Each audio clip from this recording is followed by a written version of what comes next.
And the race for the NASCAR Busch Series title begins.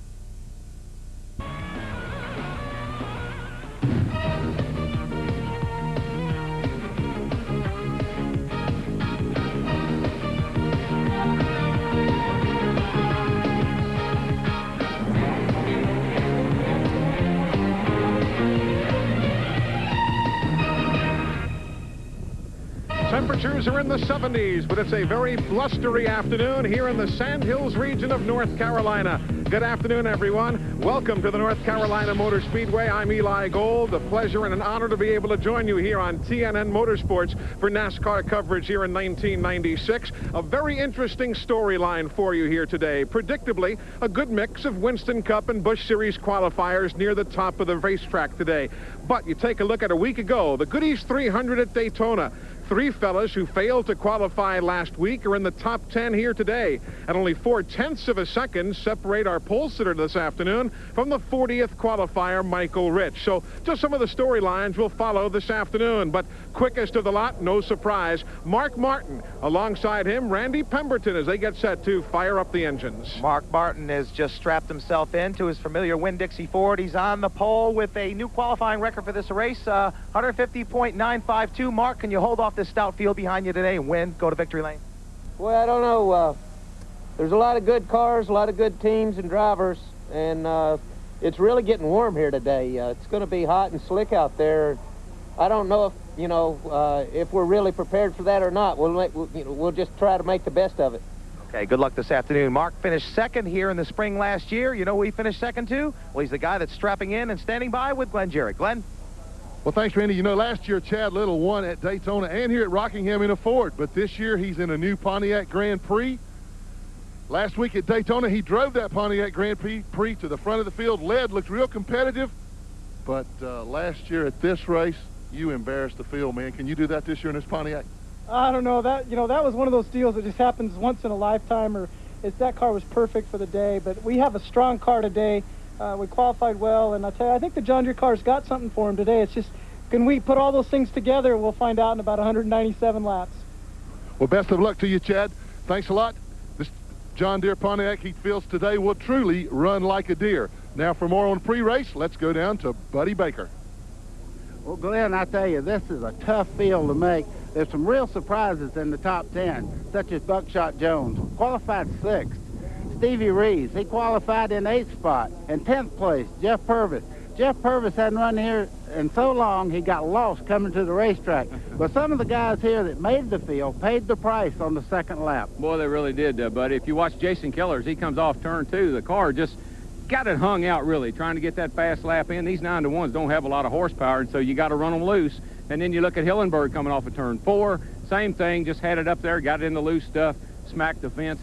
These guys have had to work hard all night long to get these cars ready to race today. There's also some guys that have worked hard that didn't make the race, and we're going to let Eli tell you about that. All right, DW, there you see some of the names, some pretty good ones. Rodney Combs will get into the race today. He'll climb into the car that Michael Rich qualified in 40th spot. But Bobby Dodder on the way home, Jeff Fuller. There you see some of the other big names. Lester Lesneski coming up from the NASCAR Sportsman Series didn't make it. And there you see Randy LaJoie, the car that was driven by Johnny Benson to the championship a year ago. They qualified with their race setup. They had a gasket problem. All of those things contribute to them forced to take a provisional starting spot. So LaJoie has to start near the back of the field in today's Goodwrench 200. There's a fine line of motor oil separating your car's engine parts that's as little as 1/1000th of an inch. But friction and heat can make motor oil become volatile and vaporize, weakening its ability to protect expensive parts.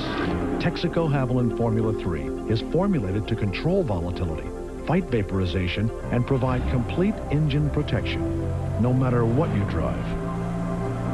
Add more life to your car.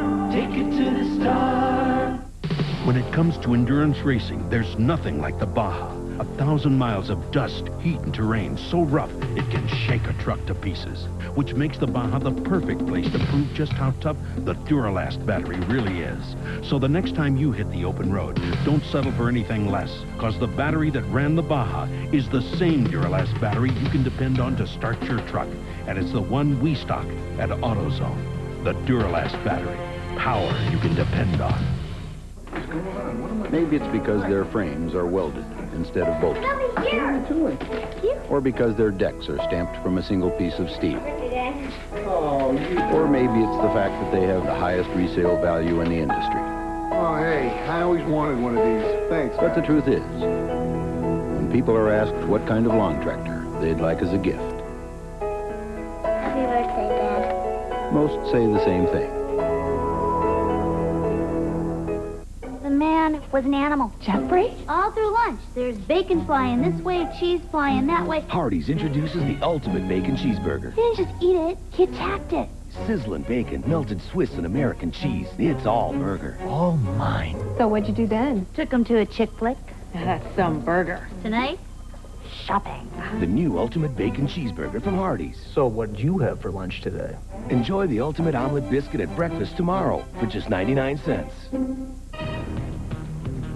Today's exclusive TNN coverage of the Goodwrench 200 is brought to you by Haviland Formula 3 motor oil. Controls volatility and fights vaporization. By the more than 1,250 AutoZone stores across America. AutoZone, the best parts in auto parts. By John Deere, makers of quality lawn and grounds care equipment. And by Hardee's. Try Hardee's new $1.99 breakfast combos, fresh from the kitchen at Hardee's.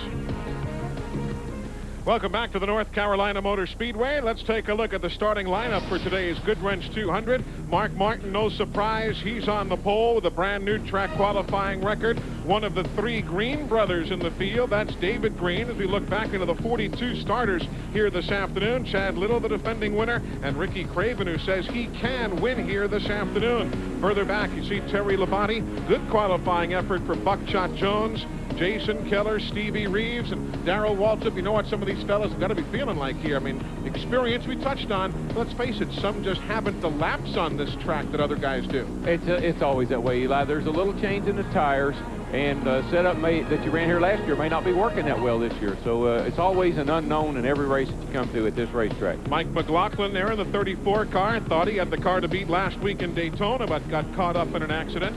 Joe Bessie's machine. There you see Steve Grissom in row number 14. He won the Goodies 300 at Daytona 1 weekend ago. Jeremy Mayfield from the NASCAR Winston Cup Series. Larry Pearson, and buddy, you know, he says he's going to take a more patient approach to 1996. It always sounds good before they drop the green flag. I don't know if it's going to hold up or not. Well, everybody remembers his famous father, and I tell you, he drives a race car with a lot of savvy, so I look for great things out of him today.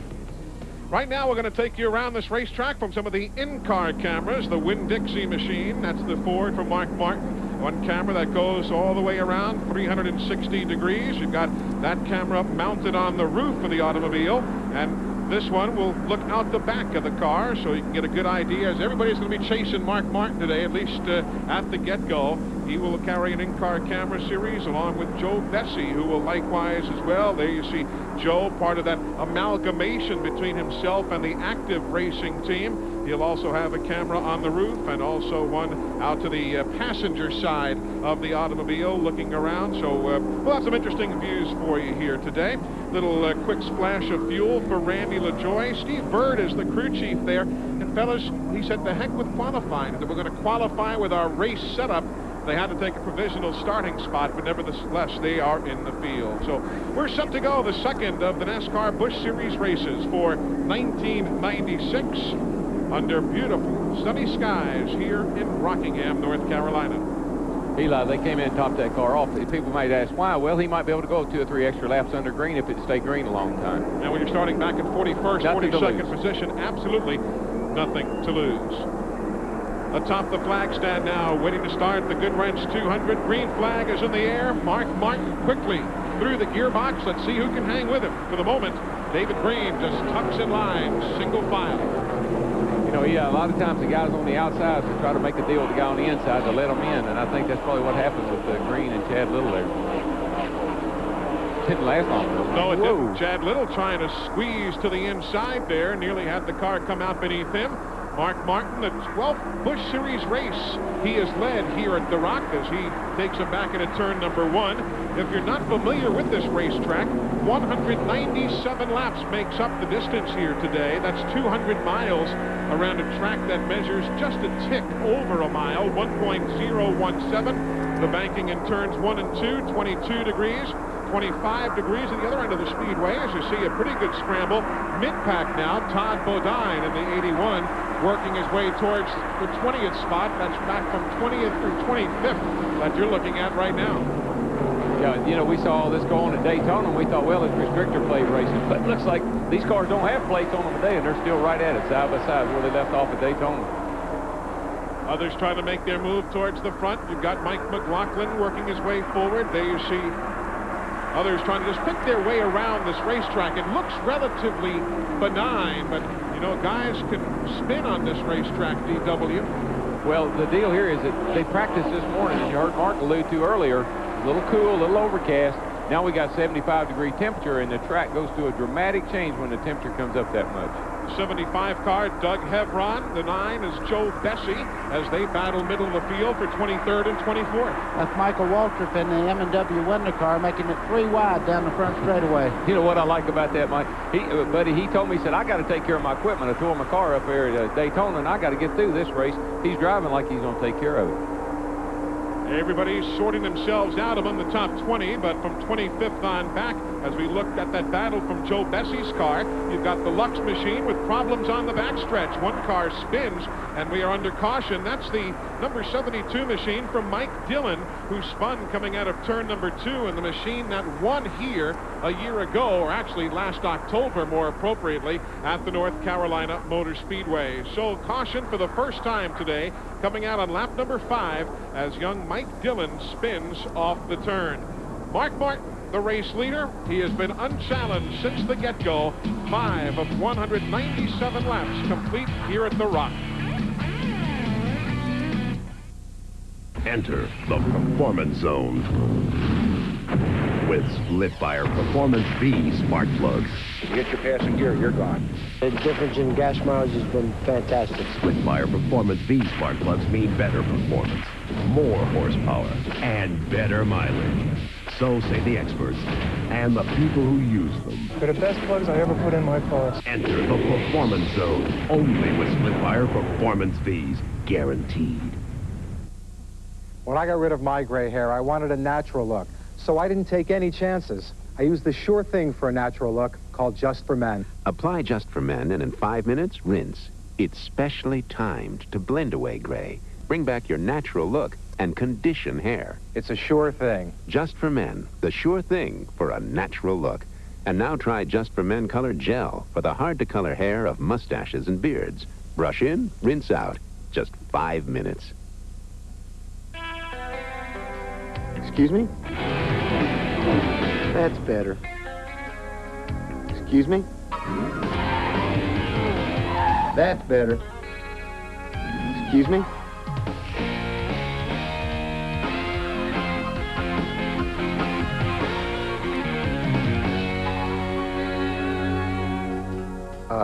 Excuse me.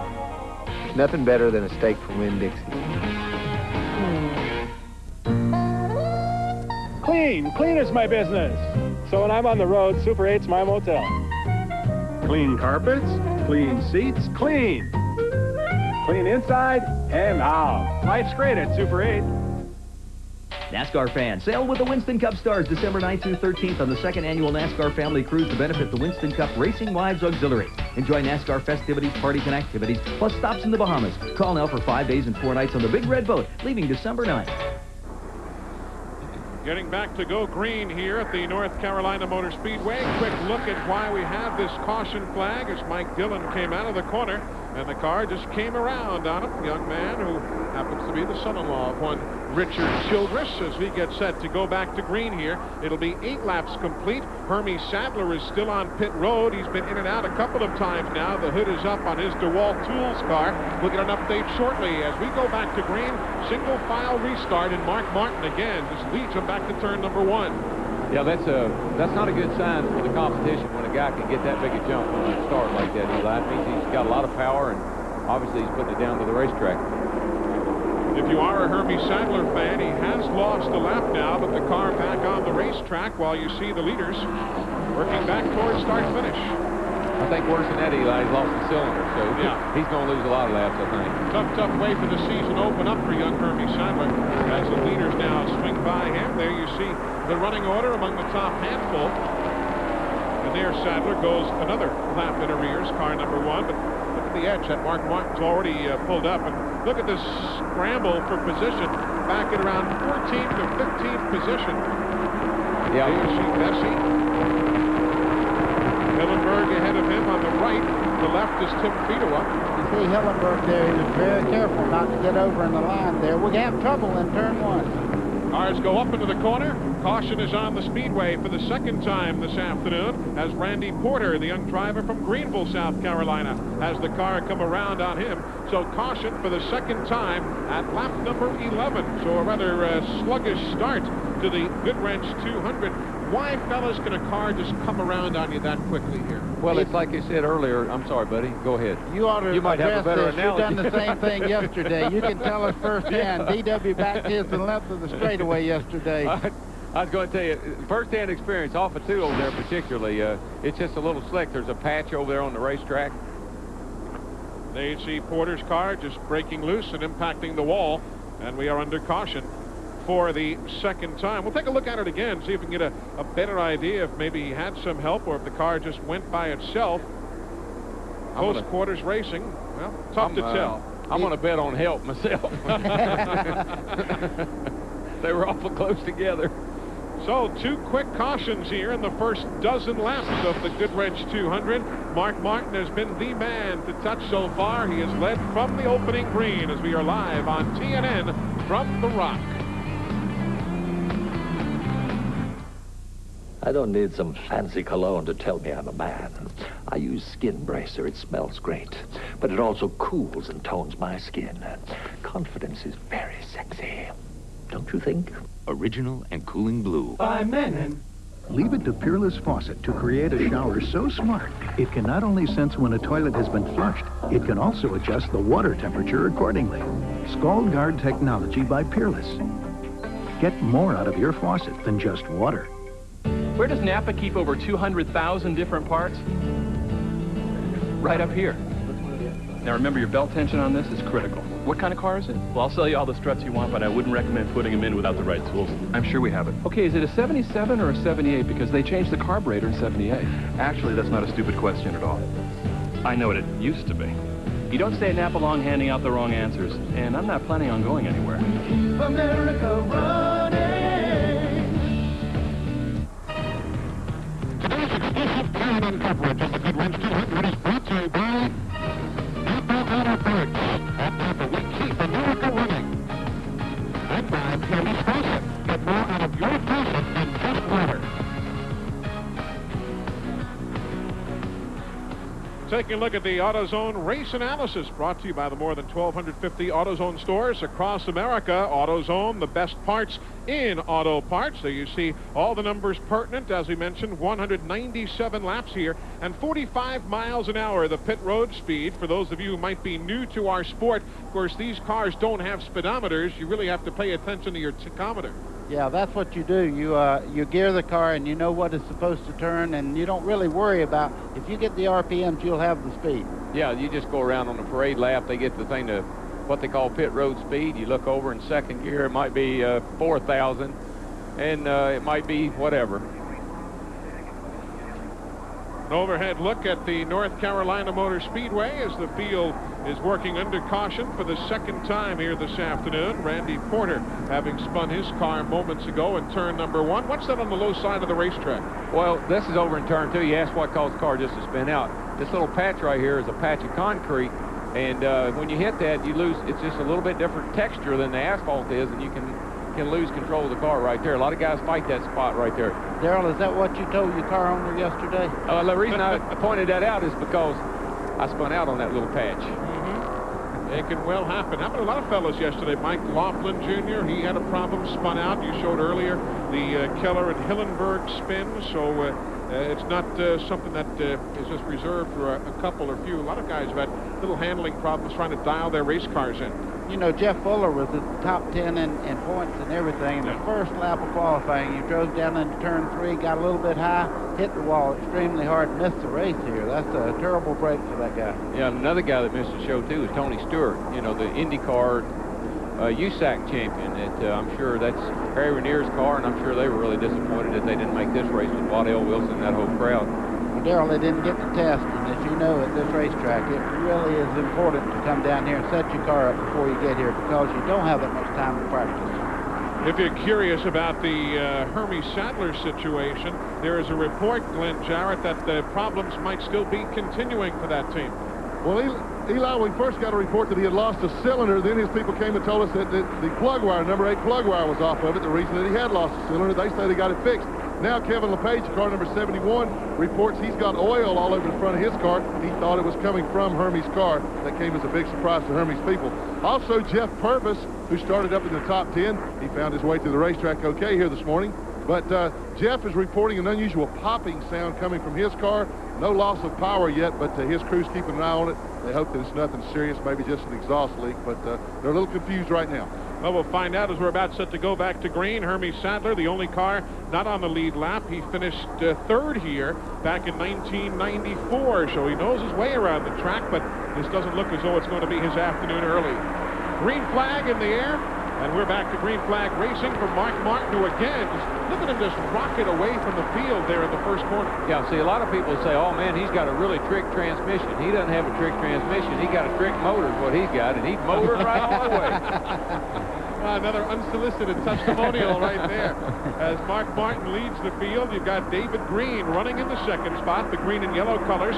That's the new look for Chad Little's machine. Then Ricky Craven, Terry Labonte, Buckshot Jones still hanging right in there. Middle of the field, you see the 52 machine, Andy Hillenberg. They're working their way towards the front.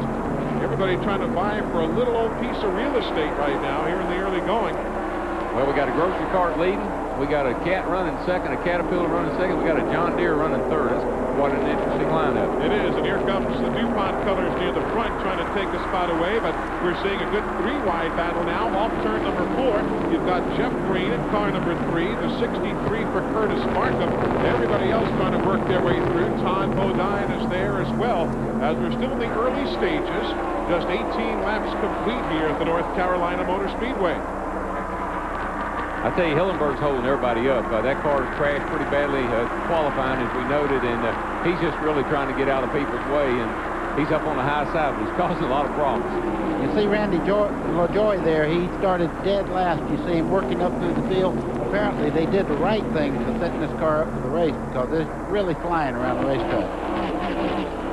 Chad Little looks to me like he's getting ready to go really far back. His car just went out from under him big time. And he finds himself out of the trap. Terry Labonte's in the 5. You've got the lap car of Hermie Sadler right there. The 00 is Buckshot Jones. All of those teams tried to get by, and I think it turned out to be a break for Chad Little that Hermie's car was there. He was able to sandwich his way back in line. That's positions 3, actually positions 4 on back that you're looking at. Terry Labonte in the 4th spot. And even getting off the corner, Hermie Sadler getting the better jump right there on that black and yellow number 1 machine, getting the better jump than Chad Little going through the corner. Yeah, Chad Little's car is really loose right now, buddy. Yeah, you look at Mike Wallace right there in the 90 car. He's making a move towards the front right now. He's trying to get up under Chad Little as they work their way off turn 2 there. Let's check in with Randy Pemberton. He's standing down in the Chad Little pit. Well, he's radiant to his crew chief saying this thing is bad, bad, bad. And that is obvious at the moment. I talked to his crew chief, Gary Cogswell, before the race. He said these Pontiacs, new body style, this is our first shot at it. It takes a total different setup than any Pontiac that we've run before. All the springs are different. They run different combinations. They love the downforce of this car, but it's a new automobile, and they'll have to take a little time before they get it sorted out. Right now, Chad is having a battle, just trying to keep Sadler's lap car back there, as well as a 90 car coming up behind him. Of course, Chad Little had 6 wins last year here on the NASCAR Busch Series, including the win right here at Rockingham. Good scramble there as you look from Joe Bessie's car forward. Michael Waltrip in the MW Windows machine. Jim Bowen in the Lux car, number 51. That's a good scramble for position now as they work the corner. Michael's moving up pretty well. He's passed a lot of cars and gotten himself clear here of a big pack of cars, so he's moving up pretty well. And a good battle for second place. You've got David Green ahead of Ricky Craven right there. Ricky Craven, he'll run 10 NASCAR Busch Series races here this season, along with his full complement of NASCAR Winston Cup events. But that's the look back from Mark Martin all the way back to the battle for second spot now as they head back to turn number 1. You know, Chad Little's an interesting kind of a guy. He was real loose down low. He moved the car up to the high side and has actually helped himself considerably. He's not losing as much ground. He's not going forward, but he's not losing as much ground. Here comes Mike Wallace on the bottom side of Chad Little. They're running side by side, and that's Buckshot Jones there in the 00. Mike and these guys are really going at it right at the moment. They're rubbing a little paint down in the middle part of the corner. They don't get much better than this. Oh, it might.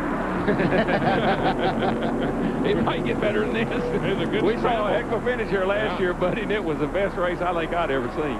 Just about touching there. And again, Mike Wallace feeling a little racy. Didn't make last weekend's Goodies 300, so this is his first Busch Series race of the year. While we watch this battle closer to the front, Ricky Craven has gotten around David Green in their battle for second place, but this is the battle everybody's watching right now. It's a good scramble back in the corner. Again, way up the banking goes Chad Little's car.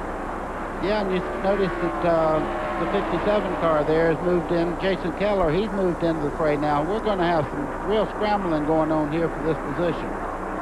Well, Chad is really, he is holding them up, although he's holding his own, but he's running that high line, and when you're out there on the outside, it makes it difficult for that man down low to get under you and get by you because he needs that groove you're in. 28 laps are complete of 197. An unscheduled pit stop to be made by the Jim Bowen team. He was running well moments ago, but he'll come down the pit lane while that battle between Chad Little, Mike Wallace, and Buckshot Jones continues. We have a report that Chad Little pushing coming up out of the corner, Darrell. There's not anything more aggravating than having the car doing that in Rockingham. He looks like he's loose in and tight off, and that's a crew chief's nightmare because he just really doesn't know what to do, and it can drive you crazy, as well as the competition, because you don't know where to pass it.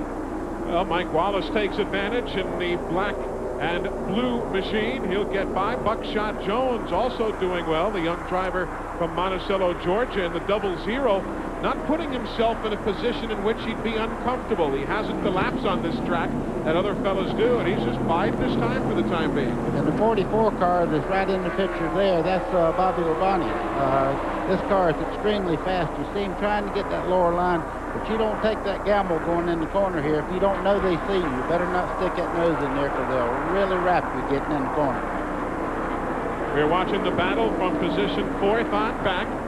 Near the front of the field, nobody challenging Mark Martin quite yet, though Ricky Craven is trying to close in. He's now the second place runner. We'll keep you informed there as you watch the 40 machine. That's Tim Fedowa's new look here for 1996. Number 81, that's Todd Bodine. Buckshot Jones in the 00. Chad Little again forced to the high side of the racetrack. And this time, trouble. Buckshot Jones and Chad Little as they were battling for position. Caution on the speedway. They were going for 7th spot at the time of the incident, something we talked about just a few moments ago. Well, that's a typical took the air off my spoiler right there move. The car on the outside went down in underneath, or the car on the inside, Buckshot, went on the inside of the 23 car, and he just sucked him around. What happened? Caution at lap number 33 for the 3rd time this afternoon as we take another look, fellas. Buckshot pulling away from the scene of the accident. And there you see him, the 00 and the 23. That Pontiac's just got a hold of that Ford even though he ain't touching him. He's just pulling on him. Right where he gets back on the throttle, getting in the corner there, and you can see the back end start around. Like you say, the air was off the rear spoiler. There's no question. Nobody made any contact there. Yep. He just lost it. The car's a little bit light getting into the corner right there, and then you got that guy on the outside of you, and it will absolutely feel like your tire went flat. It'll just pull you right around. And by the way, tomorrow on our coverage of the Goodwrench 400, we'll take a much closer look at the new Pontiac and what it does on the racetrack, why it's designed as it is. And there you see Buckshot just going around in a tough way for the afternoon to end for the young man from Monticello, Georgia. Chad Little is in. A lot of chassis work to do, Randy.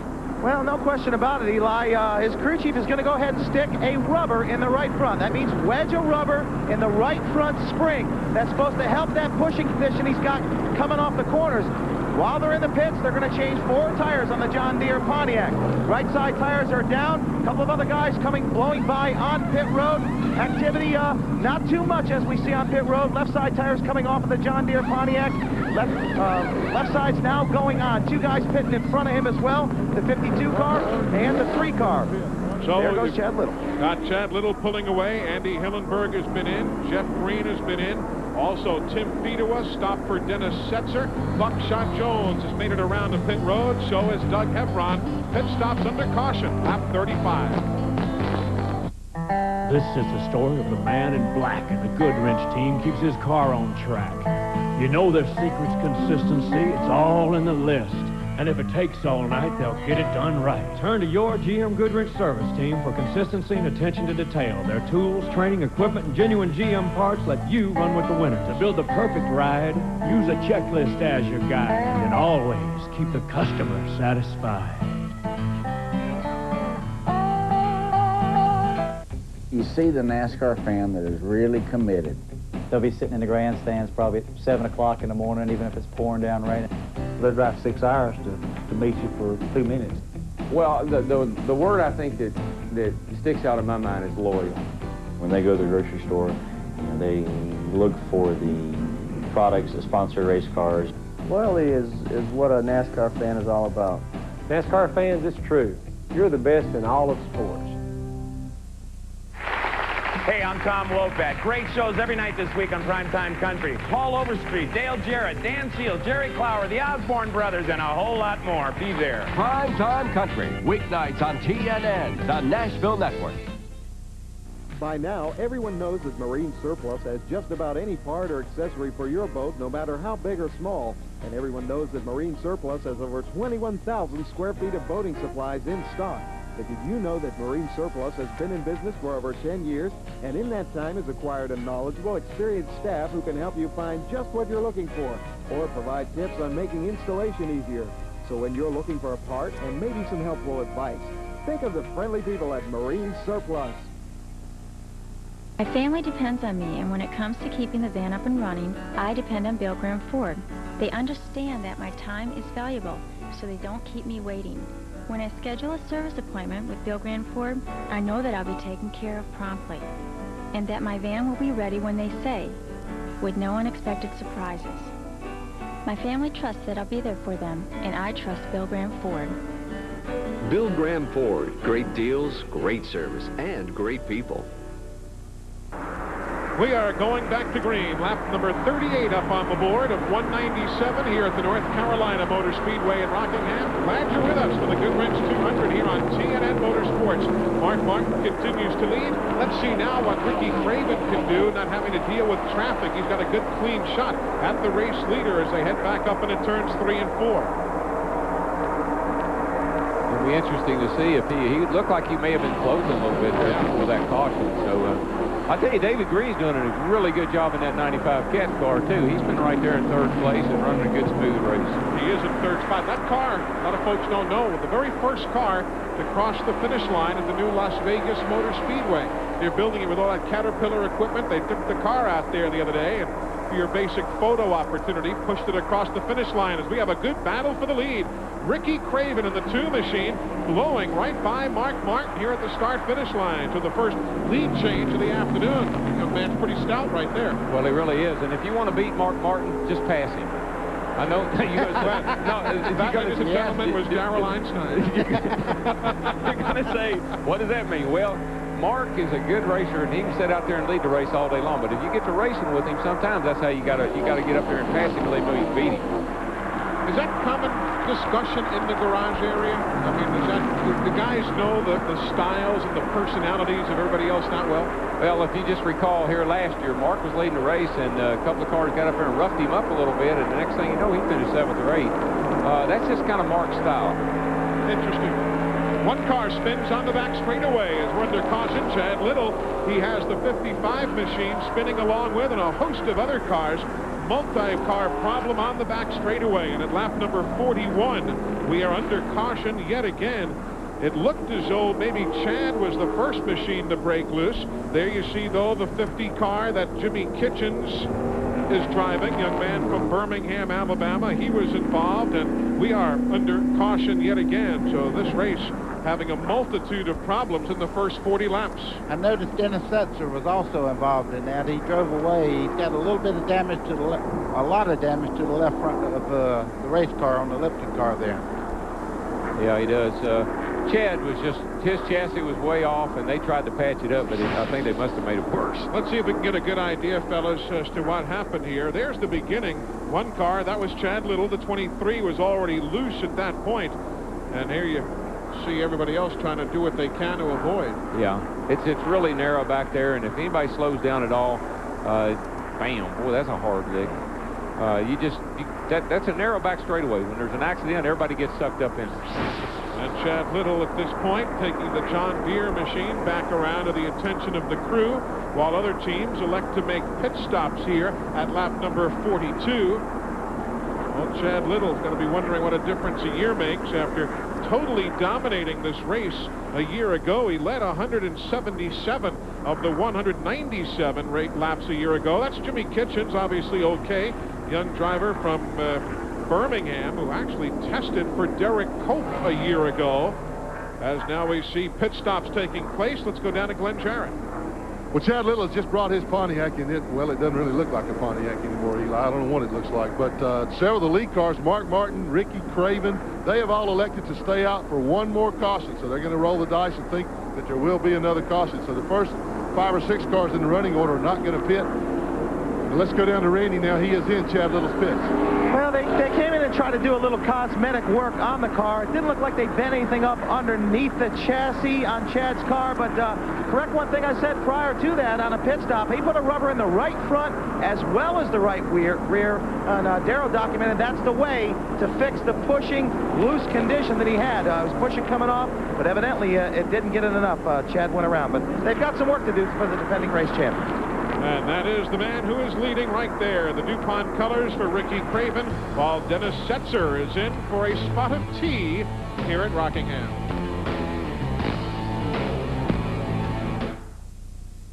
If I didn't see it, I wouldn't believe it. If I wasn't here, I wouldn't have believed it. I wouldn't believe it if I didn't see it. These people just witnessed an amazing demonstration. We put this Duraloop treated engine through the ultimate torture test. We drained all the oil, all the water, then flooded it with a fire hose. It kept on running because Duraloop protects your engine like no other product can. I wouldn't believe it if I didn't see it myself. Now let Duraloop make a believer out of you. Duraloop, peace of mind in a bottle.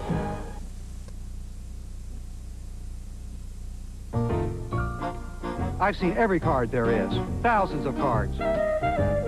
Super 8's VIP card. It says, congratulations, your reservation is guaranteed, and you get 10% off. Life's great at Super 8. When Marilyn Monroe sauntered into a room, we fell in love with her. It must have been true love, because we'll never forget her. AMC, American Movie Classics, where the stars touch you. This weekend, Marilyn Monroe stars in River of No Return. A lot of folks in Johnson City, Tennessee will tell you when you need a part for your car, go to AutoZone. The parts are top quality, the prices are low, and the people are helpful, like Gary Jennings. You see, when it comes to auto parts, folks will tell you Gary really knows his stuff. Oh, sure, they know there are other parts stores in town, but when it comes to getting the right part, the right price, and good advice from folks like Gary, there's just no place better than AutoZone.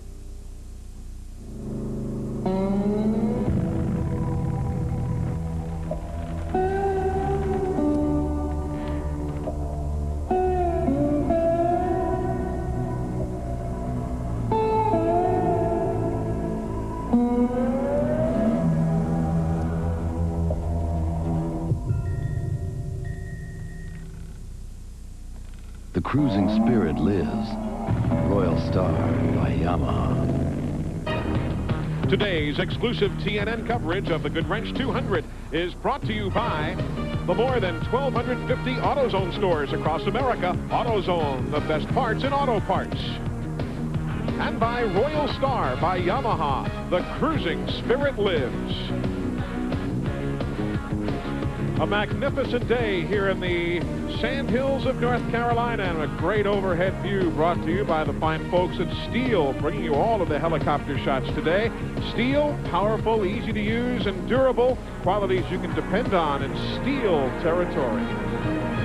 Along with Buddy Baker, Darrell Waltrip, Glenn Jarrett, Randy Pemberton, I'm Eli Gold. Glad you're able to tune in here on TNN this afternoon. A lot of you folks might have been familiar with the fact that we were also to have had Larry McReynolds join us here today. Regretfully, he's busily working on his race car, getting Ernie Irvin set for tomorrow, but he'll join us a bit later on in the season. How about the Pontiac? Something a lot of folks have talked about as far as 1996 is concerned. Today's AutoZone innovation is brought to you actually by Peerless Faucets. Let me correct myself right now. An innovation that Glenn Jarrett has for us to get you more attuned to Pontiac. One of the biggest differences on the new Pontiac Grand Prix body style is the rear deck lid. It is definitely innovative. I've got Jeff Hensley here. He is the co-owner and crew chief on Curtis Markham's number 63 Pontiac. Jeff, if you will, tell us what is different about this rear deck lid, what it does for you, how it works. Well, the biggest thing is we've been able to obtain downforce without creating a lot of drag. And with NASCAR, you have to run stock production pieces, and this is a stock production trunk. And the biggest part of the downforce is in like the edge of the 12 inches of the spoiler. And we don't get the drag through the middle because it's lower. And, you know, this is our downforce area.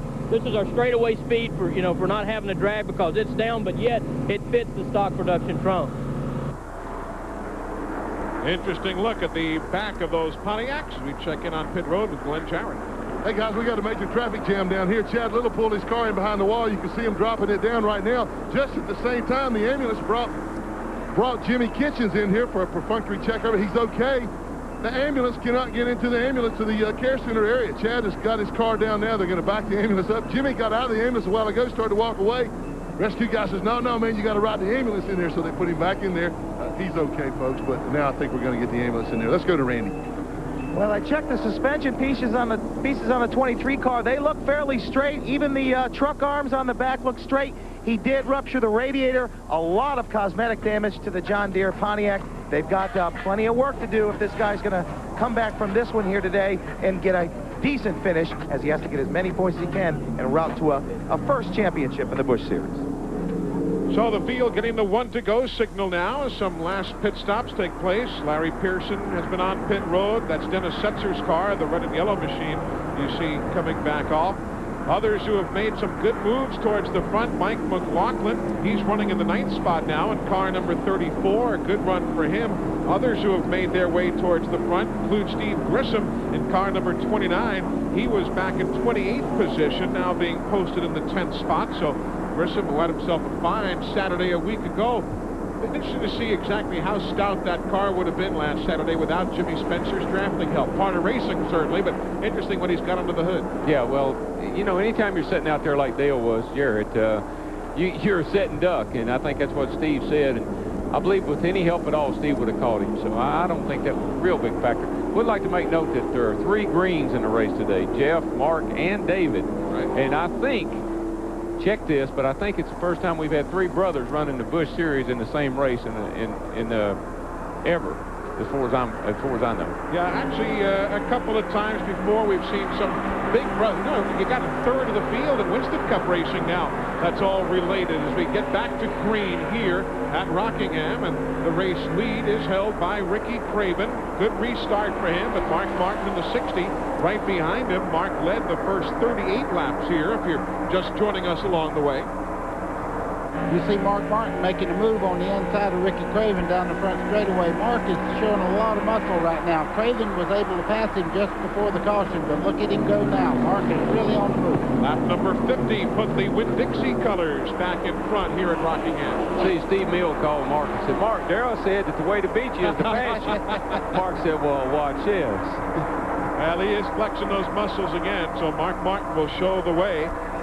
There you got Jeff Purvis in the Thor machine, all working their way through traffic. The 74 car, that's the FINA machine in the middle of the pack. That's Randy LaJoy working his way back towards the front. Remember earlier in the day we told you he had to take a provisional starting spot as one car slows on the racetrack, and they will be heading down the back straightaway. Steve Grissom in for a quick look on the backstretch. They do pit on both sides of the racetrack here, if you're not familiar. 30 pit stalls on the front straightaway, and everybody else on the backstretch. Maybe not quite as much of a penalty box as they used to be, but it still is not the desirable spot. No, it isn't. Eli, what we're seeing now is these cars have run long enough. The tires are worn a little bit, and setup is now going to be the factor. How you got your car set up for this afternoon, this hot, sunny condition, is going to be the difference in who runs and who doesn't. We talked about it being real blustery, fellas, earlier. Is that a major factor here as it is at a Daytona or Talladega? Do the cars dance around as much here with the wind gusts as they do elsewhere? No, I don't think you notice it. At least I never have. How about you, buddy? No, I don't think the wind has anything to do with it, but I tell you what, it does have a big, major role in the race here. Is how you utilize your tires. Kind of saves something for later on in the run. If you do it all in the first 10, 12 laps, you pay the price later on. Steve Grissom has completed his pit stop that we mentioned a short while ago, losing a lap as you watch from within Joe Bessie's car. Now back towards the middle of the field. 52 Hillenberg. 3 is Jeff Green. Those cars working back around the 12th, 13th, 14th position right now, all chasing Mark Martin, the race leader.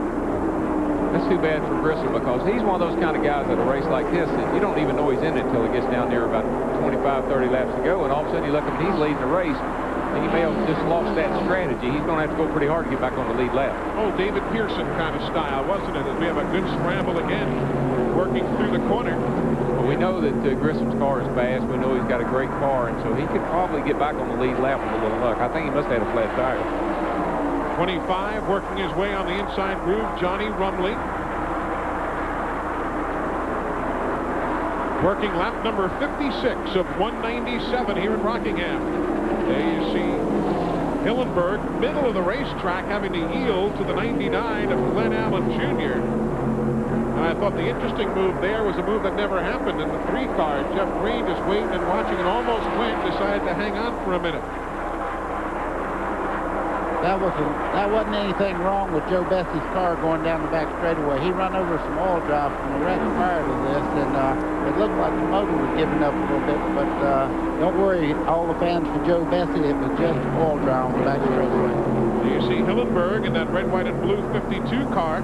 That's out of the Kenny Schrader Racing shops, the 52 machine is, but he'll lose the inside groove now. Green will go by the 92. That's Larry Pearson. The 72, Mike Dillon, who spun early in the day at lap number 5 and brought out our first caution. It seems to have calmed him down pretty well. Well, the 52 car is seriously damaged. Now, he had a hard crash in qualifying, and I'm sure he's got his hands full just trying to run and stay out of trouble and finish this race, because they want to run all the races for the championship. Timmy Cahuth and the crew taking care of that machine out of Ken Schrader's shop, the 52. The 55 on the right of your screen, Johnny Chapman. And there, meanwhile, is David Green in car number 95 as he battles for position. All of this taking place well behind the race leader right now. We'll get an interval for you as Mark Martin comes across the stripe. He is nearly a full second ahead of second place Craven, but that's a good scramble between Jeremy Mayfield in the 98 in the black car and the man who is inside the Caterpillar colors for David Green. The 66 is Nathan Butke. We've not talked much about that young man of Randleman, North Carolina, and Mike Wallace as well. That is the battle now for 3rd, 4th, 5th, and 6th position. I think what Mark did, Eli, is he kind of backed up there and let the 2 car get in front of him just to see what he had. And I think Mark said, well, if that's all he's got, I think I'll just go on. You hear him acing out, don't you, Eli? Just a little while ago, he put the mouth on him about just put a little pressure on Mark Martin. Now he's trying to get out from under that rock. Well, the pressure's gone now, so he's gone again. No, he's a great little racer. Don't misunderstand me there. Good scramble now. The Caterpillar colors for David Green. The 92 is outside. That's Mike Wallace as they will scramble for third position. And we're starting to hear from Jason Keller also as he works near the front while Terry Labonte in the 5 machine gets caught out of line. And your old brother Michael Waltrip goes by and picks up a spot on Terry Labonte. That is back in 10th position. So all the while, Mark Martin continues as the race leader. Ricky Craven running in the 2nd spot in the mid stages of the Goodwrench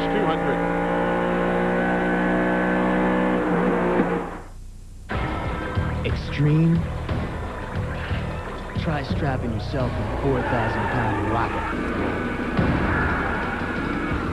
Then run at 220. 6 inches away from 41 of your closest friends. Real close. NASCAR. Extreme and always has been. Busch. The official beer of NASCAR and always has been. They test car batteries here. They test pickup trucks here. And when they test yard machines, they go here. Dave Spivey's house. MTD tractors, chipper shredders, lawnmowers, and edgers tackle the toughest jobs. Look for MTD yard machines at retailers near you. MTD. Wow! I like it! MTD yard machines, American made, American owned. At Radio Shack, we carry thousands of electronic parts and accessories. Accessories that make what you already own work better, sound better, play better. Help! Help! Just tell us what you need. Help! We've even got those hard-to-get items. Radio Shack. You've got questions, we've got answers. You and I have a lot in common. I look at you, I see myself. Pay too much for auto supplies and you'll feel like one too. At Pep Boys, Autolite spark plugs now 49 cents with rebate. Pep Boys, everything but gas. Join the Winston Cup Stars December 9th through 13th on TNN's 2nd annual NASCAR Family Cruise, benefiting the Winston Cup Racing Wives Auxiliary. Enjoy the fun of the Caribbean on the Big Red Boat, the Starship Oceanic. There'll be NASCAR festivities and activities, plus stops in the Bahamas. It's 4 nights of non-stop food, fun, and high seas hospitality. You'll party with top NASCAR drivers. Everybody's enjoyed this. It was a big hit. Call now for 5 days on America's #1 family cruise. Special rates for kids. Don't miss the boat, the Big Red Boat, December 9th.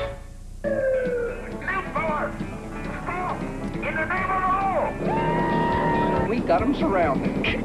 The Dukes of Hazzard, weeknights 7 Eastern, 6 Central on TNN. It's gonna be better than Grand Ole Opry.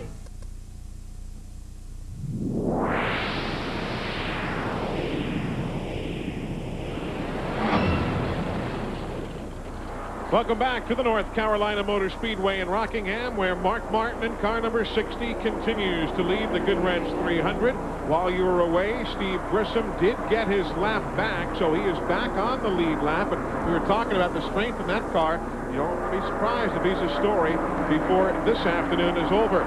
There you see David Green still working alongside Michael Waltrip in the MW Windows machine. Oh, Michael's giving that car a good run. He is, and I tell you, I think owning his own car is going to make him a smarter driver because he's going to learn to pace himself and take care of his equipment. I think it's going to help him a lot. And not only that, working with the Woods brothers is going to help that young man, too. That's going to be a great combination for this year's equipment.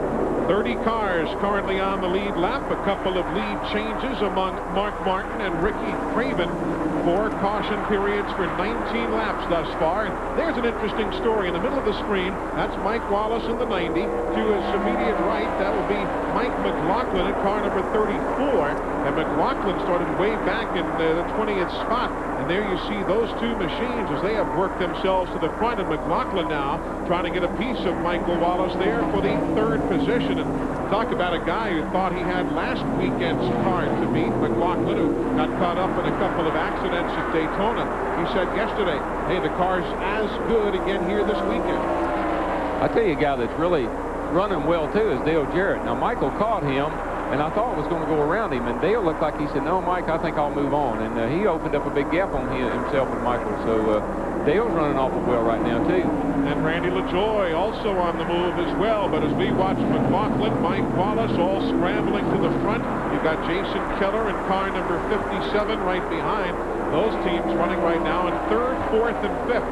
Keller's a very talented young race car driver. Is back in the middle of the field. Jeff Purvis in the 4 with Tim Fedua right behind him in the 40. They're working to the outside of some of the machines. And sometimes if you find where your car wants to go, God bless it. Just go on ahead. Well, this is one of those racetracks where you can run that second groove real easy on the outside. And, you know, Eli, for whatever reason, I have seen more side-by-side racing, certainly at Daytona, and now here again today, 2 and 3 wide racing that we didn't see last year. So the fans are certainly getting their money's worth, and the drivers are putting on a great show.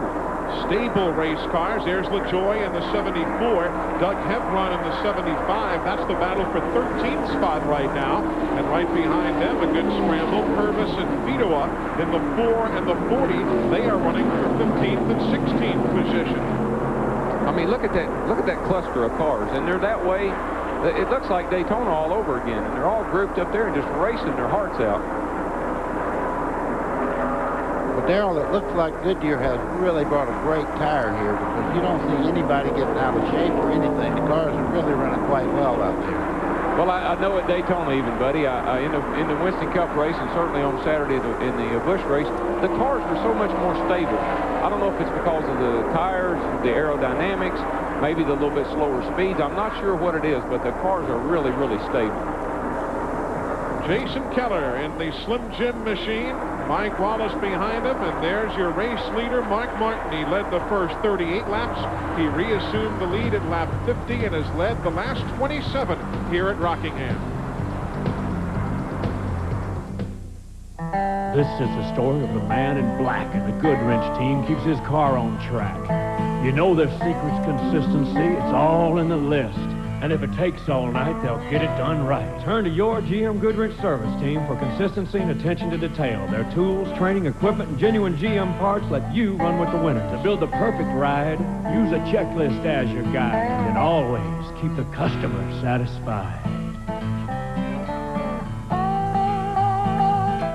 I don't need some fancy cologne to tell me I'm a man. I use Skin Bracer. It smells great, but it also cools and tones my skin. Confidence is very sexy, don't you think? Original and cooling blue. By Menon. Hey, I'm Tom Wopat. Great shows every night this week on Primetime Country. Paul Overstreet, Dale Jarrett, Dan Shields, Jerry Clower, the Osborne Brothers, and a whole lot more. Be there. Primetime Country, weeknights on TNN, the Nashville Network. Caution is on the speedway here in Rockingham, lap number 80, as the cars began skating up the banking of turns 1 and 2, and all of a sudden the racetrack found itself closed. There's Mark Martin now as he works himself free through that area. We were closing in on pit stops anyway, fellas, as you see the Mike Dillon machine. Steve Grissom was involved to a degree in car number 29, but there's the major problem on the racetrack right now. You can tell that the Detroit Gasket team has some significant problems. Let's see if we can tell exactly what triggered it all. 92 is Pearson, with a little shot to the caboose of Green. He's got Rumley in the 25 behind him. Green had been backing up big time. He was out of tires, which a lot of the guys were hollering tires, and they were coming in, and he just couldn't go, and he got hit from the rear. Lap number 80, the caution, 5th time this afternoon. What do you do in a situation like that? Do you just aim for where you hope there'll be an opening? What is there even a strategy, buddy, when you find yourself coming off a corner and the track's blocked? Eli, you always try to go high to miss everything because it is a self-cleaning racetrack, but sometimes you get caught by going up there too because the cars will back up the racetrack. So you just take your best shot and hope it's right. Look at the 9 car, Joe Bessie, carrying our in-car cameras. He just made a quick move to the low side of the racetrack, and he really found himself an opening, and it's paid off for him.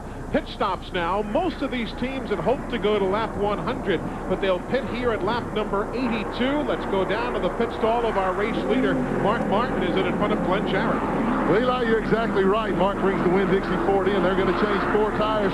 They were trying to go to lap 99 or lap 100 if they had to pit under green, but obviously this close, they got to take advantage of it. They're not going to make any adjustments to the car. I would hope not, as well as it's running it.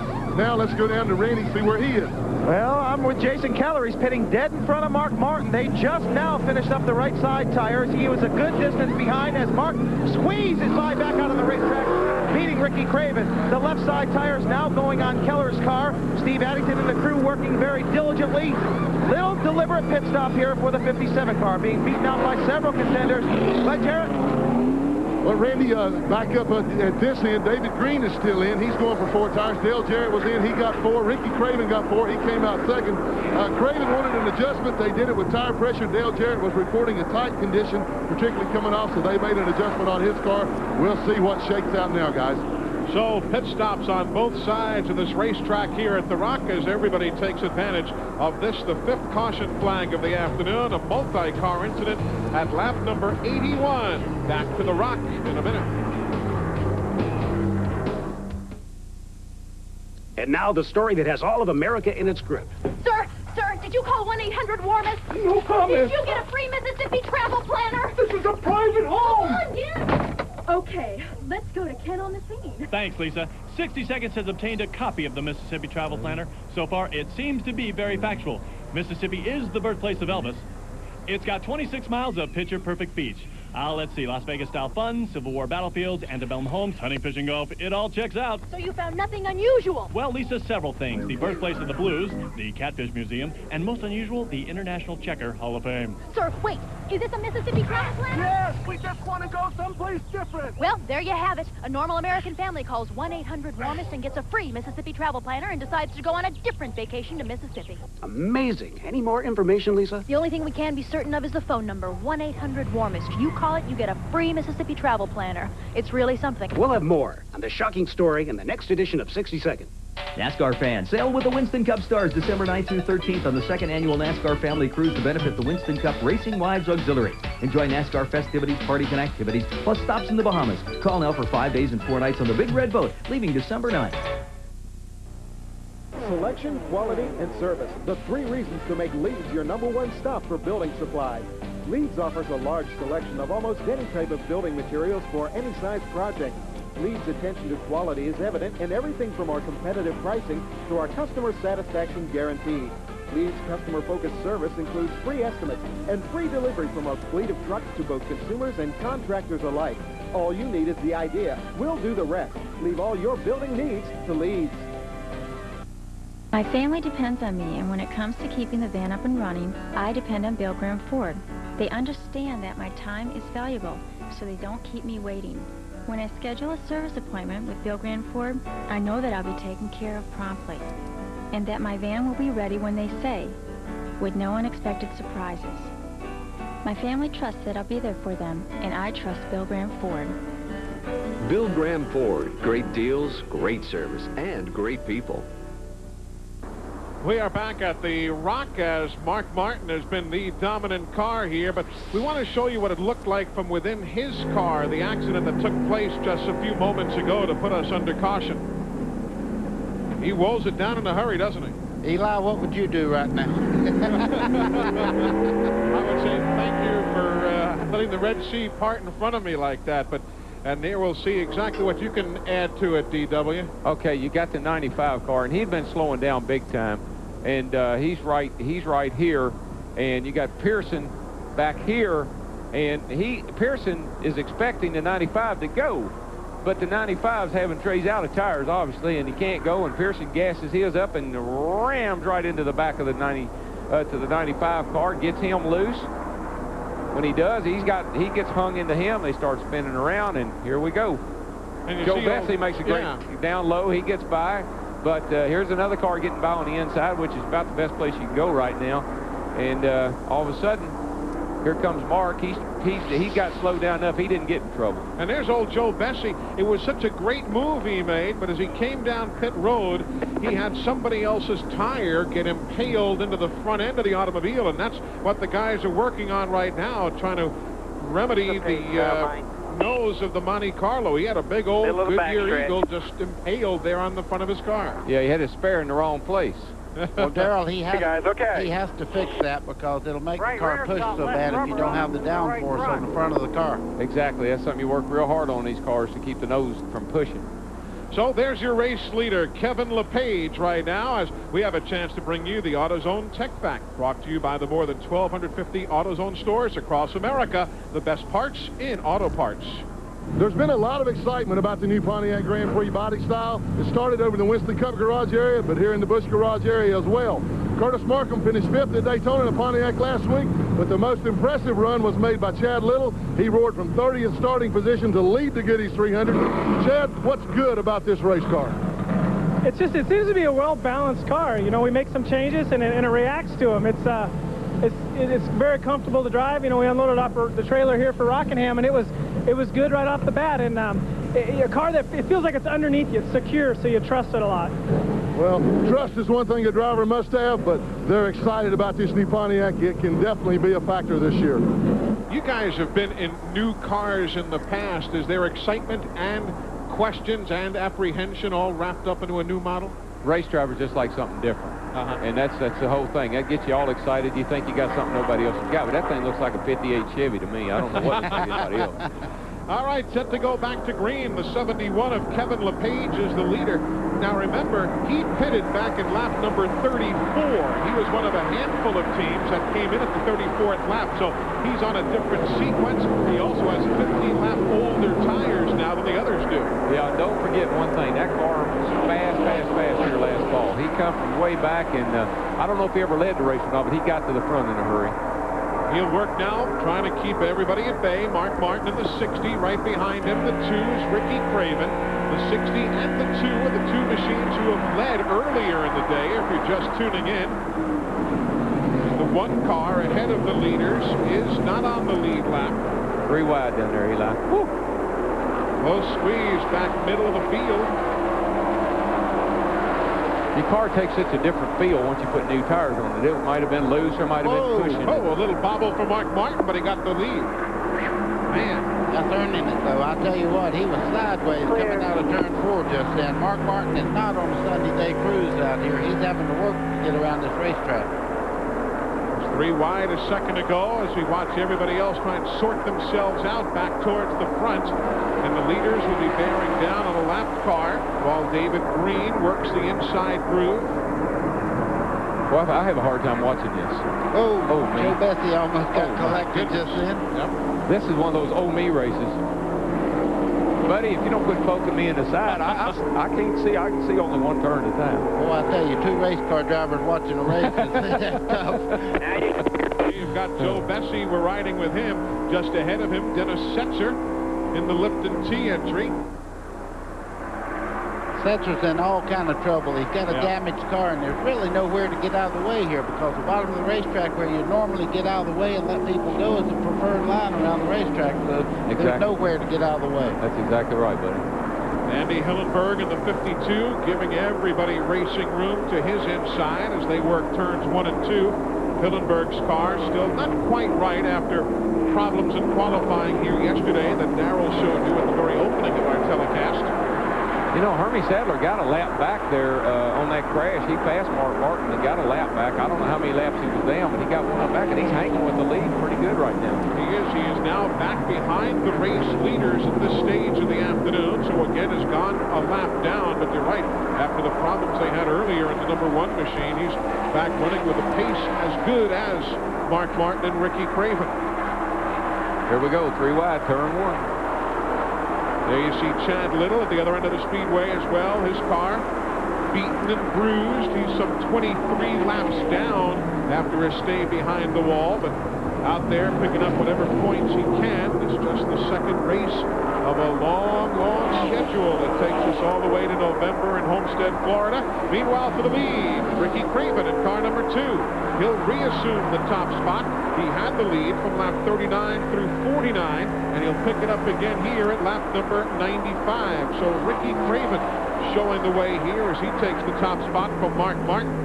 I think Mark Martin right at the moment is really running his tires a conservative run because he was running out of tires close to the 100-mile mark just a second ago.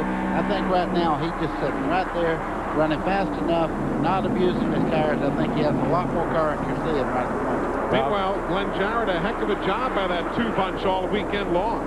Oh, absolutely, Eli. And there were some anxious moments down here after his pit stop under the caution flag there. The car pushed a lot of water out on pit road. The water temperature ran up to about 225 when he stopped.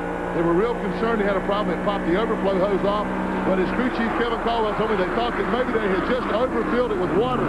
You know, he had a piece of paper stuck to him earlier on, and it caused the engine water temperature to run up a little bit. But they think the car's okay now. It's cooled back down to between 190 and 200. He should be A-okay.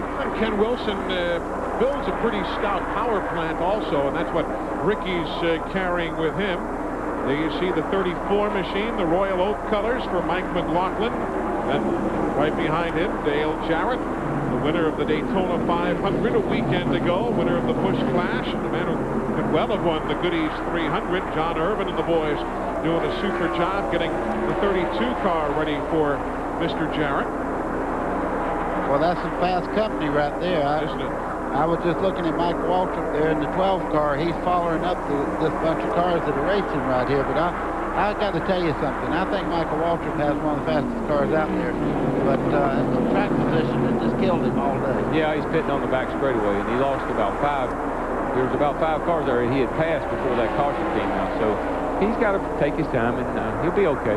This pack of cars we're looking at is 1 7/10 seconds behind the race leader, Ricky Craven. So that gives you a point of reference as Dennis Setzer has taken his car to the garage area here on the main straightaway. So he'll be the second retiree behind Jimmy Kitchens, who parked his car earlier. But that's a good scramble that we've been watching, and now back at the front. Craven's got the lead. Certainly can't shake Mark Martin, but it's a steady battle right now. Eli, I just had a report that Mark Martin can't talk to his pit crew. He's lost communication with his radio, so later on that might come to play. You never tell. How'd they do that in the olden days, Buddy Baker, when they didn't have radios? Well, I run quite a bit without radios, and that was hand signals and blackboard. We used chalk and blackboard. A lot of times you'd read that blackboard and get in a lot of trouble running back of cars and stuff. I saw that happen at Daytona one year. Donnie Allison hit the back of somebody leading the Daytona 500 right near the end of the race. So what were you doing? I was reading the blackboard. That's right. They were trying to communicate. Lap number 102 of 197. The leader is car number 2, Ricky Craven. Mark Martin right behind him. Not over yet. Far from it here at the Rock. When asked, 9 out of 10 people say they'd rather be on vacation than at home. Come on. I'm bored. You have to play. I have to practice. Mom, she's a training professional. Of course, most of the people they asked didn't own a John Deere, because in survey after survey, folks are more satisfied with John Deere than other lawn tractors. Honey, it's green. It sure is. Nothing runs like a Deere. Extreme? Try strapping yourself in a 4,000-pound rocket. Then run at 220. 6 inches away from 41 of your closest friends. Real close. NASCAR. Extreme and always has been. Busch. The official beer of NASCAR and always has been. How much younger do you want to look? The choice is yours when you get rid of gray gradually with Grecian Formula 16. Just comb in this clear liquid and look what happens. Day by day, Grecian Formula replaces gray with natural-looking color, so you can decide exactly how much gray you want to lose. Stop and leave a little gray, or keep going till you lose all the gray.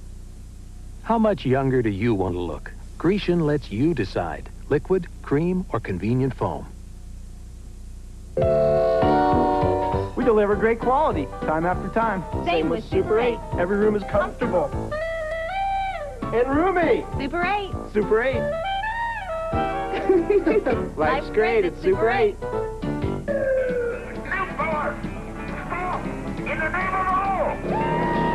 We got them surrounded. The Dukes of Hazzard, weekdays at 4 and 7 on TNN. It's gonna be better than Grand Ole Opry.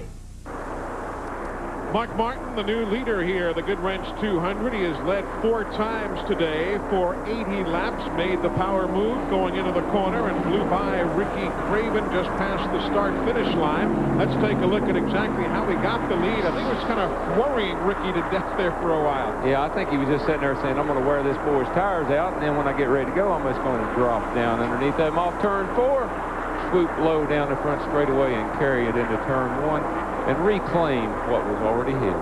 Well, Mark Martin back atop the field. That was at lap number 105. We are now at lap 109.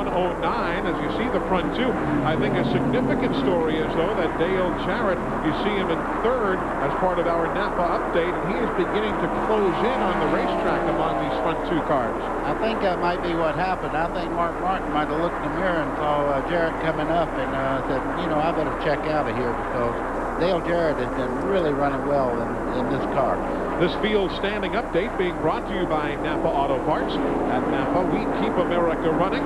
Right now, at this stage of the afternoon, only a couple of teams officially out of the event. Jimmy Kitchens and Dennis Setzer have gone to the garage area.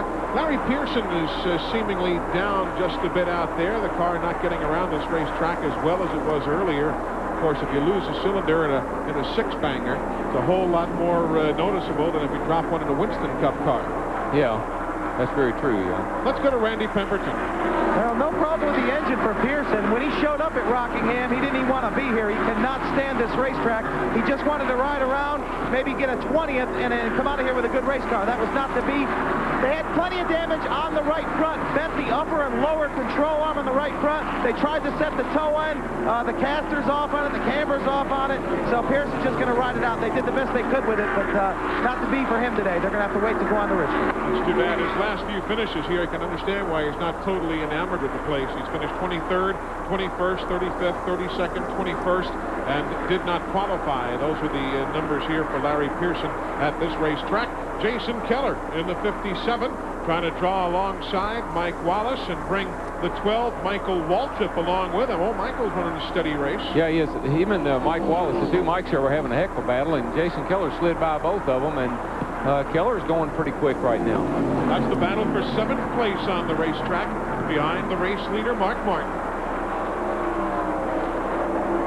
Keller holding down that position.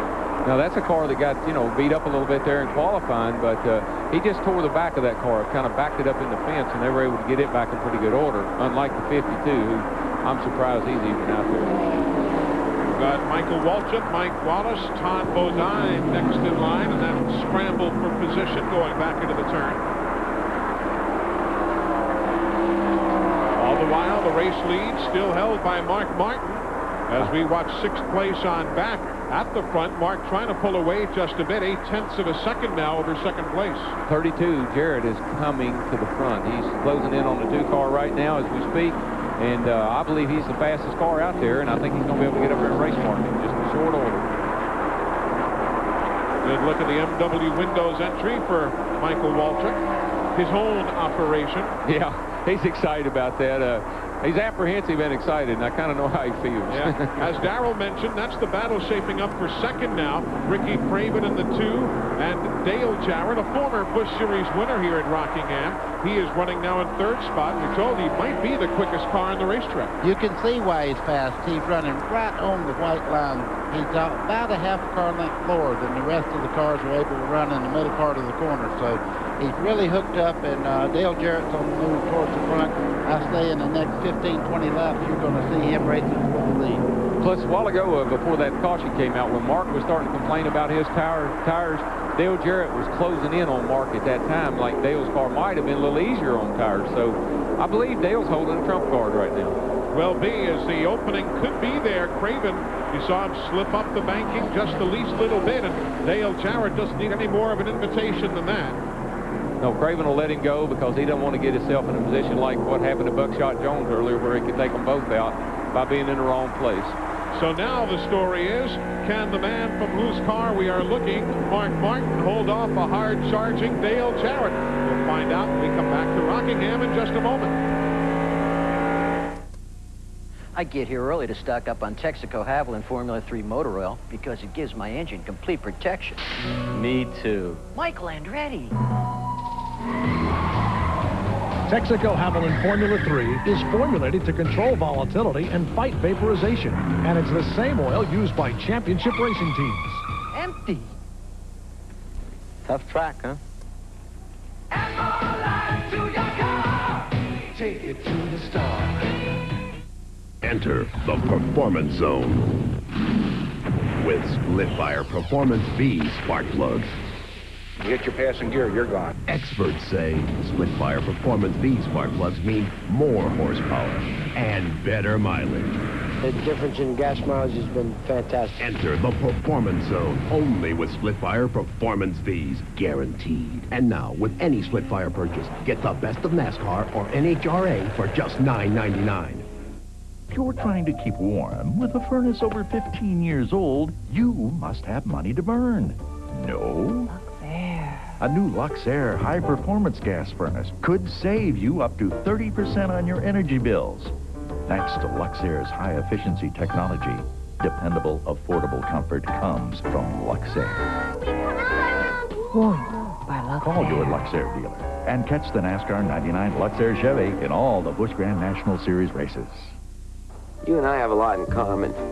I look at you, I see myself. Pay too much for auto supplies and you'll feel like one too. At Pep Boys, sets of floor mats from $9.99. Pep Boys, everything but gas. I don't need some fancy cologne to tell me I'm a man. I use Skin Bracer. It smells great, but it also cools and tones my skin. Confidence is very sexy, don't you think? Original and cooling blue. By Menon. Race Talk. Dale, you don't know how long I've wanted to ask you this. With Eli Gold. Great job on the championship, Jeff. And good luck in 96. Now you're invited to talk directly to NASCAR's biggest stars. Race Talk. Eli, love the show. Richard, long live the king. Make the right call. Race Talk with Eli Gold. Tune it in and dial it up live. Today, 6 p.m., 5 Central on TNN Motorsports. Welcome back to Rockingham. Lap 124 on the board of 197. Mark Martin continues to lead, but he is not the fastest car in the racetrack. The Band-Aid colors for the 32 machine of Dale Jarrett, clearly the quick car. If you're a Dennis Setzer fan, he's back on the track 20 laps down. Otherwise, just Jimmy Kitchens and Randy Porter in the garage area. Let's go down to Glenn Jarrett. He's down in Dale Jarrett's pit area. Well, they made an adjustment under the caution period when you made that pit stop, John. You told me it was a little tight, but obviously you fixed it. What did you do to it? We took a little, adjust our track bar a little bit. In the wall. In the wall. Car. Dale Jarrett in the wall, just as we were hearing the comments from John Irvin, and we are under caution.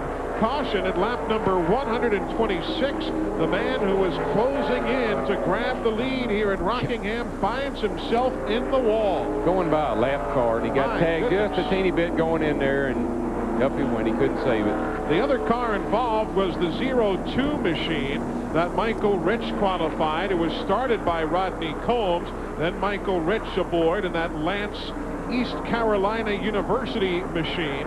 But what a heart. How do you guys handle that? I mean, that's, as Jarrett, you see, goes to the garage area.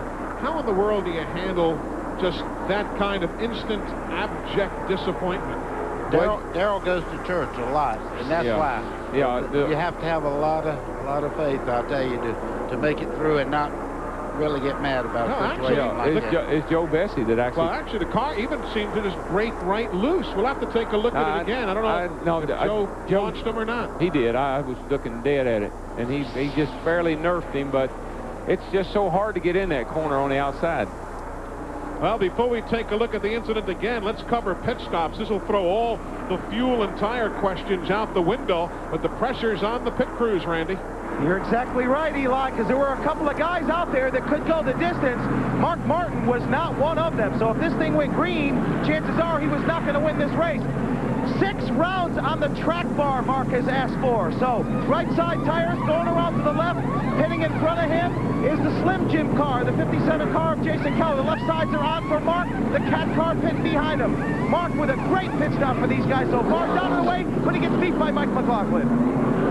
Super pit work up and down the pit lane, but let's also mention that one man who has not made a pit stop is Jeff Green. He was one of the last men to stop in the earlier sequence, and he drives for the Dale and Teresa Earnhardt car and has not made a pit stop. There you saw Ricky Craven and a few others who have pulled away, so a little gambling going on, guys. Yeah, either he's going to come into pits. He's got to. I don't know, yep, what his strategy would have been there otherwise. Here he's coming in right now, so he and Kevin LePage and a few of the others will make their pit stops now at lap number 130. So everything will cycle on around, and a good bit of work down on the pit lane. Mike McLaughlin takes the lead, lap number 129, for those of you keeping tab along with us. Let's take a look and see if we can find out exactly what happened to Dale Jarrett. Here's an in-car view from the Joe Bessie machine. Let's see what happens, guys. Well, there goes Mark Martin down into the corner, and here comes Dale Jarrett, and he just you called barely. You called it. You know, that's where you expect a guy to give you a break. You're racing for the lead, and you need a break, and it's hard to. You can't blame either guy for what happened. It just wish it hadn't happened. So Mike McLaughlin is the new leader of the Goodwrench 200, working lap number 130. Just 67 revolutions remain. Where does Napa keep over 200,000 different parts? Right up here. Now remember, your belt tension on this is critical. What kind of car is it? Well, I'll sell you all the struts you want, but I wouldn't recommend putting them in without the right tools. I'm sure we have it. Okay, is it a 77 or a 78? Because they changed the carburetor in 78. Actually, that's not a stupid question at all. I know what it used to be. You don't stay at Napa long handing out the wrong answers, and I'm not planning on going anywhere. Keep America running.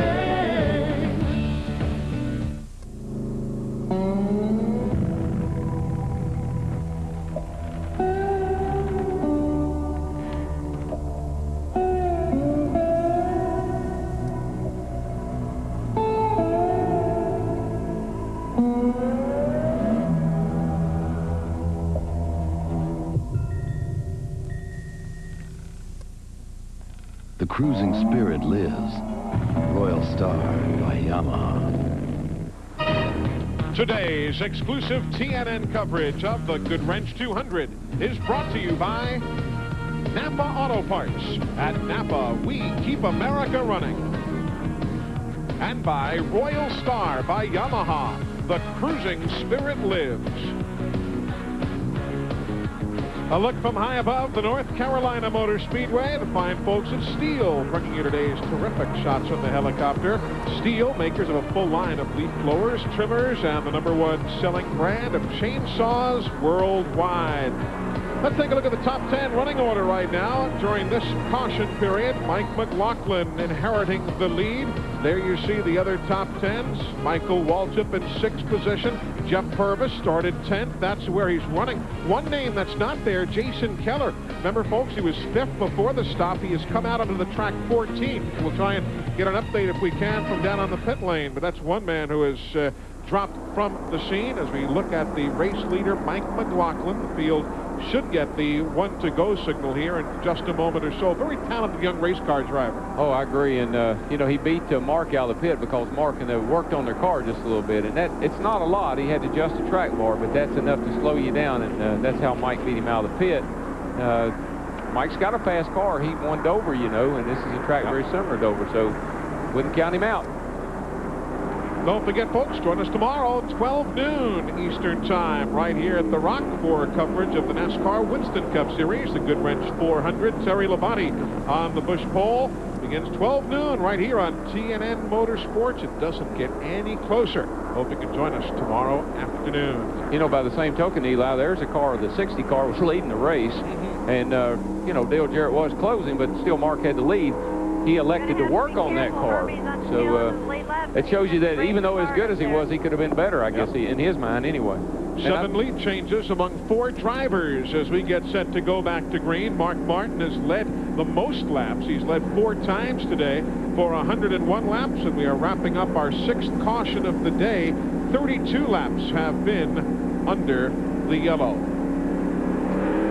Waiting for the green. Lap 134 going up on the board of 197.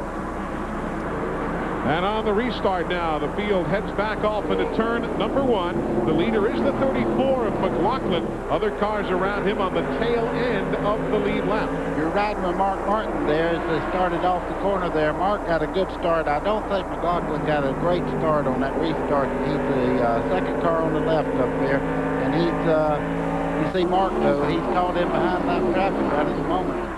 Good 3-wide scramble. You've got Ricky Craven in the 2 car in the middle. Bobby Labonte in the 44 to the inside, and everybody gives a little room now to the outside. You had everybody using their heads there on the restart. Yeah, we had some lap cars there, the 3 and the 1 and the 29. They were all trying to get a lap back, and so they were in the front of the field. And, that's bottled things up just a teeny bit here. All of this taking place just about a second behind the race leader as Mike McLaughlin continues to show the way. A little smoke out of Jeremy Mayfield's car there as he started off at turn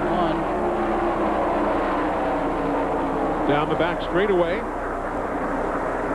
And everybody trying to stake out a little position for themselves. Andy Hillenberg in the 52. The 63 on the high stride of the racetrack. That's Curtis Markham. He's running in 13th position on the lead lap. Markham is. There you see the race leader now, bypassing some of the slower cars as Nathan Butke has taken his car to the garage area. He'll join Jimmy Kitchens and Randy Porter as those officially out of the event, along, of course, with Dale Jarrett. You know, Eli, we've been talking about Mark Martin, but there's a car right now. Oh, trouble up in the corner. That would be Johnny Rumley's machine. Just broke loose.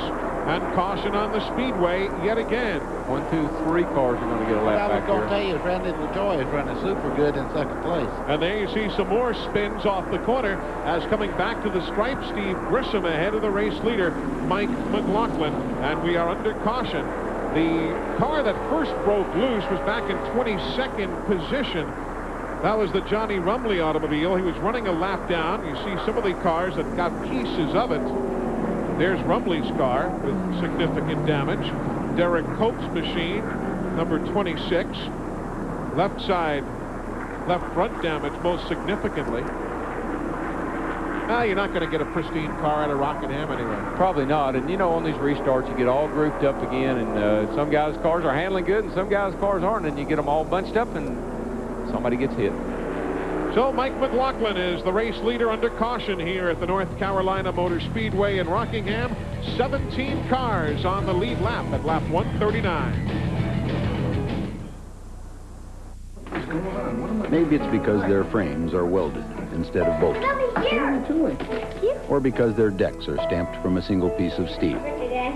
Or maybe it's the fact that they have the highest resale value in the industry. Oh, hey, I always wanted one of these. Thanks. But the truth is, when people are asked what kind of lawn tractor they'd like as a gift, Happy birthday, Dad. most say the same thing.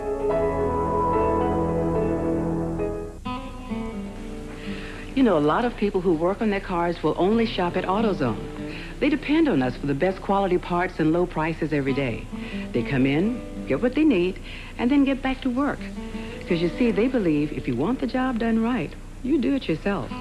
Well, at AutoZone, we couldn't agree more.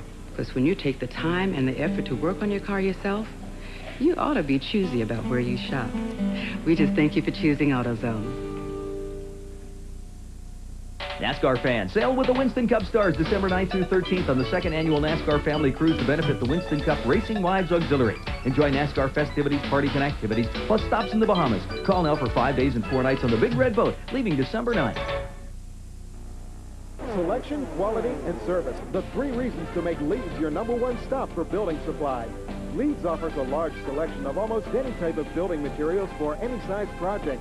Leeds' attention to quality is evident in everything from our competitive pricing to our customer satisfaction guarantee. Leeds' customer-focused service includes free estimates and free delivery from our fleet of trucks to both consumers and contractors alike. All you need is the idea. We'll do the rest. Leave all your building needs to Leeds. A storm coming. A storm that's gonna break the ice. Sunday, February 25th. It's the season opener. It's Icebreaker Sunday at DeSoto Speedway. Awesome power. Starring the Tampa Bay Wings Prince. Rose Auto Store's late models. Callahan Tire open wheel modifies. EQ midgets. And the Quality Automotive Pure Stocks. It's gonna be one sizzling day. Icebreaker Sunday. Gates open at noon, February 25th at DeSoto Speedway, Bradenton, Florida. You just gotta be there. Commercial transportation for this broadcast has been provided by Ryder, the official transportation company for Opryland. Welcome back to the Rock, lap 141 of 197. Let's backtrack a bit to what happened moments ago. Johnny Rumley, the cause for this caution. Car just breaks on loose and impacts the wall. And that brought out the caution for the 7th time. But, fellas, I think what's most significant is what happened behind Johnny Rumley. Let's see. This is where all the other guys got caught up. Yeah, it's kind of a chain reaction thing, you know. You see something happen, somebody slows down, somebody doesn't, and it causes a bigger problem yet. Yeah, one car slowed down, then Tim Fedua came in, didn't slow quite as much in car number 40, and that's what caused the other machines. But we're set to go back to green. Lap 143 will go up on the board. Mike McLaughlin is the race leader. His best finishes in the 4 prior events here, 13th place in both of the races a season ago. Let's see if he can keep people behind him. The 3 machine trying to get a lap back. Couldn't quite do it on the jumps. Yeah, those lap cars, I'm telling you, they drive you crazy when you're leading the race and trying to watch the competition and watch them too. Everybody just holding their position now. McLaughlin keeping his eye on the rear view mirror. Randy LaJoy in the 74. Remember, he's the guy who started back in a provisional spot in 41st position. And here he is trying to grab a piece of the lead. That car is stout. It is. It's really running up the straightaway. They're going side by side down into turn 3. You can see right now that Randy LaJoy has a little bit faster car right up off the corner here, Darrell. He pulls him about a half a car length. You see Mark Martin tucked right up under him. He's going to make the move on McLaughlin now as they go down in the corner. And LaJoy likes this racetrack because over the years, he has finished 9th, 4th, 8th, 8th, and 137th. We'll toss that one out for good measure. But Randy LaJoy, who again, they have really worked all week long on their race setup. Steve Bird, the crew chief, told me yesterday, I'm not worrying about a qualifying setup. We'll run with what our race setup works like. And here it kind of starts kicking in on this warmish afternoon. Yeah, a lot of times you hear guys say that because they didn't qualify very well, so they'll tell you that. In this case, I think it might be true. That's been the MO, if you will, of Steve Bird. Of course, that car has run well here in the past, regardless of who's been on at the steering wheel. The best I recall, he come across his start-finish line and could have won the race. He was lost by about an inch, if I remember right here in the fall. So right now, as Randy LaJoy shows the way, driver from Norwalk, Connecticut. Let me clarify that. The car, right, with Johnny Benson. Johnny Benson at the wheel of that machine. On pit road, Tim Fedewa's crew going to work on his machine as Mark Martin watched the lead. He said, fellas, you've had your chance to talk about LaJoy. Now I'll take the lead back. Thank you. Yeah, he got that track bar right where he wants it. They were thrashing on that Winn-Dixie car earlier, but he'll reassume the lead. Lap 147. Mark Martin again atop the leaderboard here at Rockingham. Yeah, and I think the way Mark's car has been and the way the tires have gone, I think he's probably going to hold on from here on out. Darrell, you see the number 2 car there of Ricky Craven moving in also. I think Randy LaJoy's car may be just a little bit tight. In the early parts of the run, you see Ricky Craven there in the number 2. He's catching LaJoy as we speak. Well, there's nobody out there that will drive a car any harder than Randy LaJoy. He puts the pedal to the metal, and if it'll get up there and get any part of Mark Martin, it's going to be his. That's all you can ask for from your race car and from your driver. LaJoy in the 74, behind him Ricky Craven in car number 2. The 3 machine, that's David Green, and if you're just tuning in, folks, he is a lap down. He's being shown Back in about 19th position right now at last check, but he is being shown 1 lap down. Lap number 150 up on the board right now. 47 remain. Field working back into the corner. Just tuning in, 7 caution flags today. The first as early as lap number 5, the most recent at lap number 139. And Mark Martin continues to pace the field. Randy LaJoie behind him by about 7 car lengths, 3 car lengths back to Ricky Craven in third. I don't need some fancy cologne to tell me I'm a man. I use Skin Bracer. It smells great, but it also cools and tones my skin. Confidence is very sexy, don't you think? Original and cooling blue. By Menon. Clean is my business. So when I'm on the road, Super 8's my motel. Clean carpets, clean seats, clean. Clean inside and out. Life's great at Super 8. Dave has a dilemma. What to put on Wendy's new bacon cheeseburger? Dave, something mild. Play it safe. Come on, don't be a wimp. Give it some zing. Oh, no. Gouda would be nice. Spice it up. How about pepper jack? Oh, my. Well, Dave started cooking. A quarter pound of fresh beef, 3 strips of bacon, the perfect sauce, and a slice of pepper jack cheese for a bacon cheeseburger that's really spicy. Oh, Dave, be careful. Mind your own business. Attaboy. Wendy's new pepper jack bacon cheeseburger. It's gotta be the cheese. Enter the Performance Zone with Splitfire Performance V spark plugs. You get your passing gear, you're gone. The difference in gas mileage has been fantastic. Splitfire Performance V spark plugs mean better performance, more horsepower, and better mileage. So say the experts and the people who use them. They're the best plugs I ever put in my car. Enter the Performance Zone only with Splitfire Performance V's, guaranteed. Time for a new cobalt blue bench-style front seat cover for your 78 Mercury Zephyr? Try to find that puppy at your everyday auto parts store. Welcome to Pep Boys, one of the biggest parts stores ever, with thousands more parts and accessories for more cars. More seat covers, floor mats, additives, and things smaller stores just can't fit. And, of course, more name brand parts with lifetime warranties and a low price guarantee. Come to Pep Boys and drive away happy. Today's exclusive TNN coverage of the Goodwrench 200 is brought to you by Pep Boys. 26,000 items at the guaranteed low price. Tires and service, everything but gas. Welcome back to Rockingham. We are under caution. Patty Moise really tags the wall coming out of turn number 4. There you see her climbing from the machine at lap number 155. This is the very first race that her dad is not watching today. Hospitalized for some heart checks, and we certainly wish the very best there. Obviously, Patty is okay, but not the same for the race cars. She is done for the afternoon, joining Jimmy Kitchens, Randy Porter, Nathan Butke, Dale Jarrett, and now Patty Moise in the garage area. So working caution at lap number 154. We're live at Rockingham, heading to the finish of the Goodwrench 200.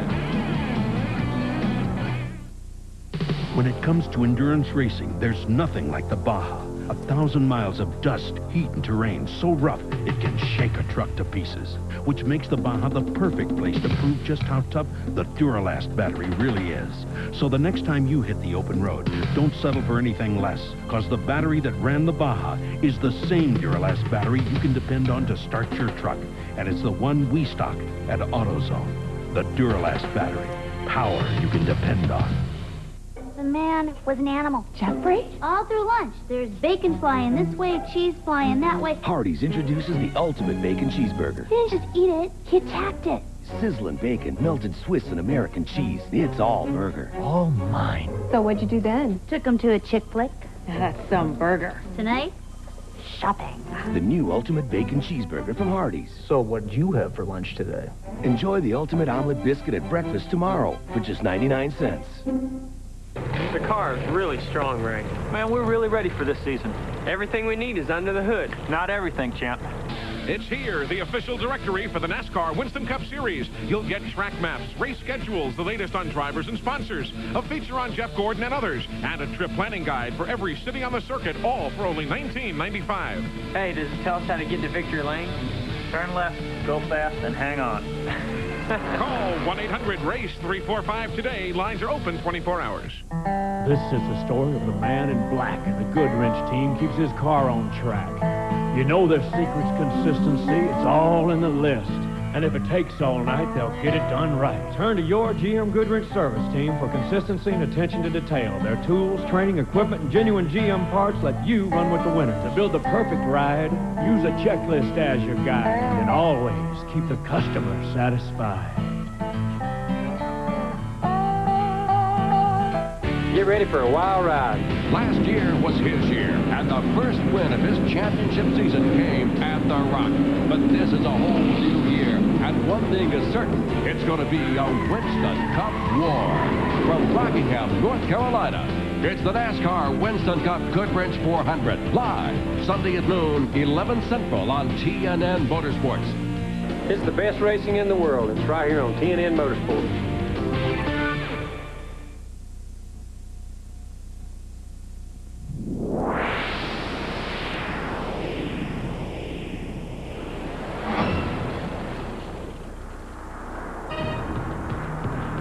Back with you at the North Carolina Motor Speedway under caution for the 8th time this afternoon. Looking down from our Steel aerial camera, all the folks from Steel bringing you to the great shots out of the helicopter. Steel, powerful, easy to use, and durable. Qualities you can depend on. It's Steel territory. You know, Darrell Waltrip won himself a Steel a year ago. Also want to remind you that highway transportation provided by Cedar Ridge RV Center, Branchville, New Jersey, featuring Winnebago Motorhomes. Call 1-800-988-4884 and find out why Cedar Ridge is the choice of champions. Welcome back to The Rock, everybody, with Darrell Waltrip, Buddy Baker, Glenn Jarrett, Randy Pemberton, and our cast of thousands. I'm Eli Gold. Hope you're enjoying the Goodwrench 200. We're within shouting distance of the finish, and Mark Martin's probably saying he can't get here too soon. No, he's doing a great job, which he always does here. And I just want to say hello to my family at home. We've had a tragic week. Our dog, Prissy, passed away this week, and Sarah and Jessica and Stevie, and we've mourned that all week, and then Stevie's dad's been suffering, and we've been praying a lot for him, so I want to say hi to him, too. I know they're listening, and Mom and Dad, glad you're on. Glad you're on as well. Darrell Waltrip set to go racing. He is tomorrow in the Goodwrench 400. Right now, though, we're going to break away for a moment while the track cleanup continues. Mark Martin pacing the field under yellow at lap 159.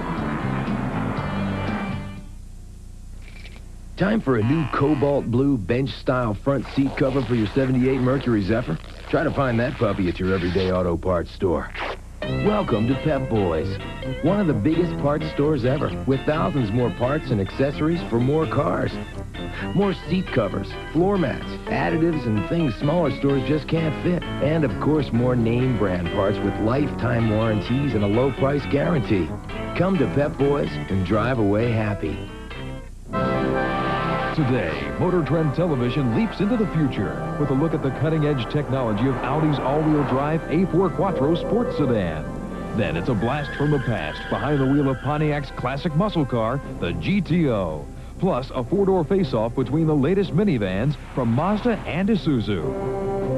The cutting edge of automotive journalism. Motor Trend Television. Today, only on TNN Motorsports. Welcome back, everyone, as we get set to go green here at the North Carolina Motor Speedway in Rockingham. You've got Mark Martin still showing the way, Randy LaJoie, Ricky Craven is third, Mike McLaughlin being shown in the fourth spot, Michael Waltrip is fifth, Terry Labonte will restart sixth, David Green will go seventh, eighth will be Jeff Purvis, ahead of ninth place Todd Bodine, and rounding out the top 10 will be Michael Wallace. That's how we go back to green at lap number 161. We need to watch this stay drive where they just put that down on the outside, particularly those lap cars. Shouldn't be any problem, but just keep an eye on it. Green flag is in the air, and here we go with the restart. And like he did early in the day, Mark Martin, as we say back home in Alabama, has just gotten gone. Yeah, it's pretty much showtime, I think, for Mark. You know, it's time to go. Randy LaJoie holding down the second spot. Ricky Craven in third. There you see them and the interval, but all of that space built up in just the span of 1.017 miles around this racetrack. Eli, you can see the number 2 of Ricky Craven taking a look to the inside of LaJoie. I think he knows that LaJoie is maybe holding him up just a little bit. I would look for him to make a try to pass him pretty quick here. Well, Randy's going to make that car as wide as he can. No gimmies at this stage. The next car in line, Kevin LePage, he is not on the lead lap. He's the first car a lap down, an 18th spot. You see Mike McLaughlin in the 34. He is on the lead lap, having to dispense with a couple of the lap machines and still hasn't quite got the clear shot at the leaders. The 3, that's 19th place now for Jeff Green. I believe I'd called him David Green earlier. 3 greens in the field today. Third time that's happened in a NASCAR Busch Series race. As McLaughlin now works to the inside of the Jeff Green car. Again, McLaughlin is on the lead lap. The 3 is not. The 98 is not. The 98 is Jeremy Mayfield.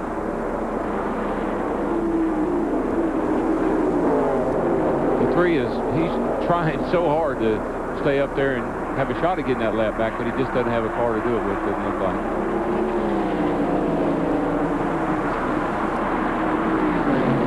But the Green boys have fared fairly well today, I'd say. You know, they both, all 3 of them have run decent at times. I'd say Bobby Labonte there in the 44 would like for them to quit racing side by side because he wants to get up there and maybe take a chance at winning this race.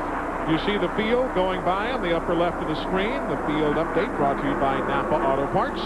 At Napa, we keep America running. And we are running at lap number 166 of 197.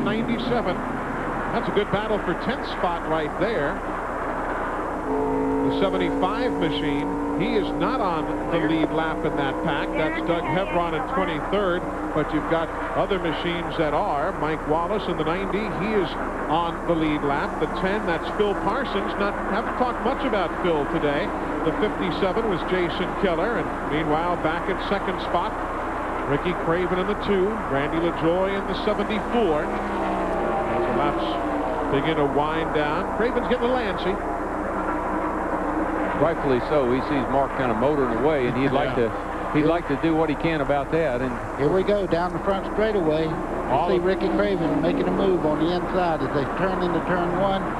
Randy just let him go. Yeah, but all of this is 1.03 seconds, just a tick over a second behind the race leader Mark Martin. And you're right. After a while, you have to start forcing the issue with the laps winding down. You really do, especially as strong as Mark has been all day long. You can't let him get too much further away from him. McLaughlin is clear now in 4th spot. Then you've got 3 lapped cars ahead of 5th place Bobby Labonte.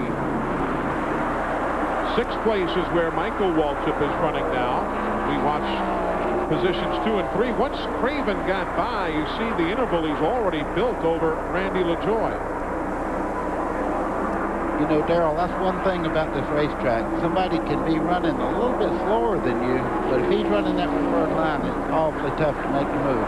Yeah, you just don't have that much more horsepower than somebody else, unless, of course, you're Mark Martin, and then you might. 11th and 12th place, the 90, Mike Wallace. The 57, Jason Keller. The lapped car to their inside, that was Derek Cope. His car beaten and bruised here this afternoon from an earlier problem. Well, Michael, I've been watching him, and there he is in the white car, M&W. He was running pretty well, and he decided to move up on the racetrack, and he started to lose a bunch of positions. 44, that's Bobby Labonte. The 3 again is a lapped car, Jeff Green. The 4 machine, Jeff Purvis, he is running in 7th spot. A super run for the fellow who, as Buddy told you, lost his way to the racetrack here on Friday. Hadn't been here since '89 when he came here along with the late Neil Bonnet. He said, heck, I just forgot where the racetrack was, but he sure as heck is zeroed in here today. You know, he has really, really matured into quite a good race car driver. At Daytona, couldn't ask for anybody better. At Daytona and Talladega, now these short tracks, and got someone win the Snowball Derby, he won Nashville. That team has really been on a tear of late. And they're going to run for the NASCAR Busch Series Championship here in 1996. So we'll be seeing much of Jeff Purvis here on TNN throughout the season. 173 laps on the board of 197. No change at the very front. It's still Mark Martin by just over a second. So that's a good scramble there for the Randy LaJoie and Mike McLaughlin spot. That'll be for third. LaJoie has it. McLaughlin wants it. You talk about a car handling down the straightaway. Now, that thing on McLaughlin's will fly. He just pulled over on LaJoie there and he tried to make the move. But as you said, Darrell, there's nobody that tries any harder than Randy LaJoie does on the racetrack. He's giving you 110% all the time. I've always been impressed with his determination. Clyde McLeod, the crew chief. They use Hutter engines in that number 34. And LaJoie finally has to yield. Not yet. All right, now LaJoie finally has to yield. There's Hutter, I think Hutter power in that 34 car, as well as in the 4 car. The Purvis, I think that's Hutter power, too. 175 on the board of 197. Yeah, Michael's got himself in a real predicament here. He's moved up on the racetrack. He was outrunning all these guys. I think it's a 12. Yeah, in the 12 car. I think his car got the pushing on him. And he's had to try to find another line, and it's really not paying off for him. Terry Labonte is in the 5 machine. The 75 is Doug Hebron. Now, Terry Labonte is on the lead lap. Hebron is not. And you're right, Michael's kind of worked himself into a jam there and nowhere to go. No, I know it's not making him happy. Mark Martin has led 5 times today for 129 laps, as you see the scramble that we were talking about moments ago. 9 lead changes among 5 drivers. 17 cars still on the lead lap. We have had 8 caution periods for 43 laps, and only 7 cars are in the garage area. Among them, Jimmy Kitchens, Dennis Setzer, Randy Porter, Nathan Butke, Dale Jarrett, Patty Moise, and Buckshot Jones, the retirees. Boy, that was a power move just then. Terry Labonte's a very good race car driver here. Doug Hebron passed him on the outside there. Yeah, Terry really looks like his car's been tight all day, too. He just hadn't been able to run as quick as he had he'd like to. Hebron's in 20th, a lap down. That's car 75. Right, all of a sudden they seem to have found a combination. Well, you know, it could be too. When you're a lap down, you could have had tires. You got tires maybe when somebody else didn't, since you're already a lap down. So that could be a factor. There you see Bobby Labonte in the 44, the 4 of Purvis, Randy LaJoie in the 74. That's the battle now for 4th, 5th, and 6th position. You got to be making a heck of a run here late. Yeah, you got to be impressed with Bobby. I mean, he has worked his way right up to the front, and you know, Purvis too. They both have run great races here today. 17 laps remaining. We're not showing you the leader at the moment because Mark Martin is just kind of pulling away into the sunset. We've not forgotten about him, but we'll get an interval here at the start-finish line for you. His lead over Craven is now 1 7/10 seconds, so we'll keep you informed of anything with the front cars. But there goes Purvis now inside of Labonte as we look from our steel camera high above the speedway aboard the helicopter. Mark has always had a great setup for here, for this particular racetrack, and I guess I've stood up here in this booth and watched him win 5 or 6 of these races, and he always does it with ease. The race that he lost here last fall was, it was kind of a shock to me that he lost. Mark is in traffic now, going around Mark Green in the 37. That's right, a man who has won here 5 times, as Mark Martin has. And he's patient, too, and he has. And, of course, with this kind of with 1 7/10 seconds, you can't pick and choose. Yeah, you can. Darrell, that was always my favorite thing, is to look in the mirror and see everybody else on the racetrack behind me. You know what's the best sound now? The best thing today, though, is when your spotter says, you're 1 7/10 and pulling away. That's what old Mark Martin is hearing right now in his Dixie Ford. Cha-ching! Man comes complete with his own sound effects library. Pay that tire bill and keep it getting it. There you see the spread from 1st to 5th position. 184 laps of 197, and then the final 13 laps around the speedway. Don't forget, tomorrow, 12 noon, we'll have NASCAR Winston Cup coverage from here at the Rock for you on TNN Motorsports. The Goodwrench 400, Terry Labonte on the Busch pole. He's running an 8th right now here in this race. You know, Eli, I'm watching Mark Martin right now. He's not actually pulling away from Ricky Craven. Ricky Craven's holding his own right now. He lost a little bit of time trying to work through lap traffic just a while ago, but he seems to be running just as fast as Mark Martin this morning. Well, Mark's being extremely careful, buddy, and the laps are running out. I think even if Ricky caught him, I don't believe he could do anything with him. Well, I think the whole deal is Ricky Craven look in the mirror and see McLaughlin really closing in there in third place. So we're going to have a race for positions here pretty quick. There you see David Green to the inside of the 74 of Randy LaJoy. They battle for position here. LaJoy having backslid from his second spot a short while ago. Actually led for a couple of laps, lap 145 and lap 146. David Green, very patient here. Won the Busch Pole here in February of last year. Two cars that are really kind of backed up is my brother there, Michael. He's backed up a lot, and the 74 car is really Michael's struggling. running in ninth now. I mean, he's had a good run, but I know it's not what he expected. Right now for Mark Martin, it's just wait for the laps to go on by. Still looking at 1 7/10 seconds. There he is. Car's just handling so well. That's the other key, too. He's got that Roush power plant, which is enough of an edge, but the car's not been off the low side of the track all day. It really looks like Bobby Leslie and the boys did a heck of a job setting that car up. Yep, left tire on the white line. He's got the white line fever. Good battle for second place now. McLaughlin on the 34 has caught Ricky Craven, and he will try and zoom right by, and does, heading back into turn number 1. So Mike McLaughlin, young man who, if you talk to the fellows in the garage area and say, aside from yourselves, who might win the championship in the NASCAR Busch Series this year, you'll get more McLaughlin answers than you will from most anybody else. I'll tell you one thing, Mark Martin better look in the mirror and see who's coming up there. He's not going to be able to ride her in there and conserve anything in just a second or two. 7 laps to go. Yeah, time's a big factor now. Mark is just not overly concerned, I don't think. Get the stopwatch going. First to second now, 1 4/10 seconds. 1.44 to be exact. This is kind of like keeping it close. Yep. There's Mark Martin, the leader. And here comes McLaughlin, that red and yellow machine right behind him. Ricky Craven in the 2. He is backslid to third spot. Jeff Purvis is in 4th, and 5th is Bobby Labonte.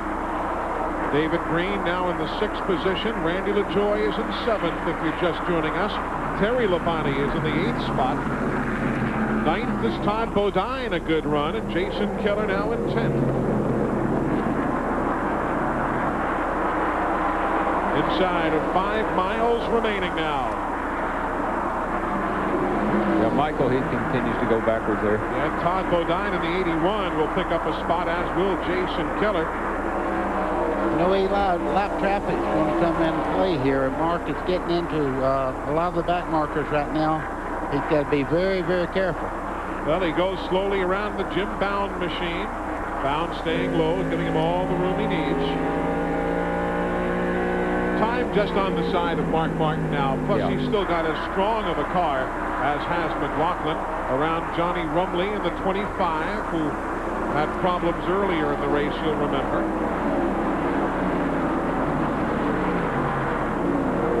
He won't force the issue. Mark will find the place to pass around Larry Pearson. This is a politically correct way to run this race. Oh, my. Have you learned a lot today, Eli, from this man right here? It has been an eye-opener, to say the very least. There's 7th and 8th place now, the 74 LaJoy. 8th is the 5-car Terry Labonte. 9th belongs to the 57 Jason Keller. As they come out of turn number 4 and head back to the stripe, but inside of 2 laps to go for Mark Martin, looking for his 6th NASCAR Busch Series win here at the Rock. Jason Keller has just really turned the wick up in these last few laps. White flag. White flag is out for Mark Martin, the Winn-Dixie Ford. Mike McLaughlin gave it a heck of a run He'll come shy in the second spot. Report from pit road is that Ricky Craven has lost a cylinder. Hence, he is now backslid to fourth spot. There you see him just ahead of Jeremy Mayfield in the 98. But out of turn number 4 to the stripe and the checkered flag for Mark Martin, 6th time he has taken the NASCAR Busch Series race here at the Rock. What does it mean for tomorrow? Well, only 11 times in history has a Winston Cup driver won Saturday in a Busch race and come back to win Sunday in the Winston Cup race. Mark will try and make that an even dozen come tomorrow afternoon. When we come back, we'll head to Victory Lane with the winner of today's Goodwrench 200. Mark Martin joins us as soon as we come back. If I didn't see it, I wouldn't believe it. If I wasn't here, I wouldn't have believed it. I wouldn't believe it if I didn't see it. These people just witnessed an amazing demonstration. We put this Duraloop treated engine through the ultimate torture test. We drained all the oil, all the water, then flooded it with a fire hose. It kept on running because Duraloop protects your engine like no other product can. I wouldn't believe it if I didn't see it myself. Now let Duraloop make a believer out of you. Duraloop, peace of mind in a bottle. You and I have a lot in common. I look at you, I see myself. Pay too much for auto supplies and you'll feel like one too. At Pep Boys, Autolite spark plugs now 49 cents with rebate. Pep Boys, everything but gas. I don't need some fancy cologne to tell me I'm a man. I use Skin Bracer. It smells great, but it also cools and tones my skin. Confidence is very sexy, don't you think? Original and cooling blue. By Menon. NASCAR fans, sail with the Winston Cup Stars December 9th through 13th on the second annual NASCAR Family Cruise to benefit the Winston Cup Racing Wives Auxiliary. Enjoy NASCAR festivities, parties, and activities, plus stops in the Bahamas. Call now for 5 days and 4 nights on the Big Red Boat, leaving December 9th.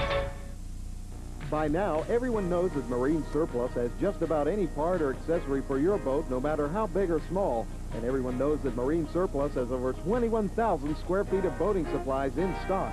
But did you know that Marine Surplus has been in business for over 10 years, and in that time has acquired a knowledgeable, experienced staff who can help you find just what you're looking for, or provide tips on making installation easier.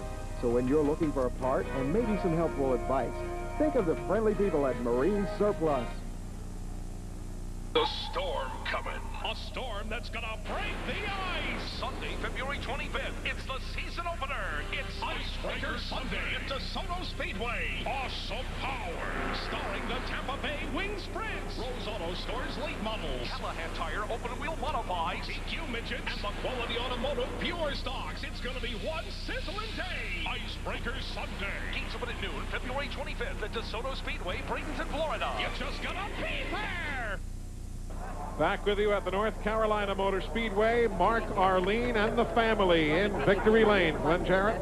Well, Eli, that's Matt holding up the number 1 finger, and we're going to talk to Mark here. Great day for the 60th time. Oh, excuse me, 6th time. It seems like 60 times. I'll talk to you in Victory Lane so many times, Mark. Another awesome day for the Winn-Dixie Ford. I tell you what, I really got to thank the guys at Roush Racing and all the engine shop. We had an awesome engine today. I've missed the chassis setup just a little bit, but I had so much engine today, it just pulled us through. And I tell you what, I can't wait to go to Atlanta with an engine like that. Well, I saw you one time there, I guess, on about the second pit stop that you made under caution. You really went to cranking on the track bar. Did that really help the car make a big difference? Not enough. You know, if those guys had been on the money a little bit better, they could have beat me today. We were loose and, you know, could only run at a certain speed and didn't have to slow down much, but I couldn't go real fast, and thank goodness these other guys went off their tires worse than I did. And after a while, I could just cruise. All right, I'm going to put Darrell Waltrip on the hot seat a little bit. He said during the telecast, he said, well, sometimes if you get to racing Mark pretty hard, he'll back off and let you go, and if you know he can run with you. What do you got to say about that? Darrell, you're fun. Hey, Darrell, was I using one hand today? Did you notice? I can't remember if I drove with one or two. We're going to let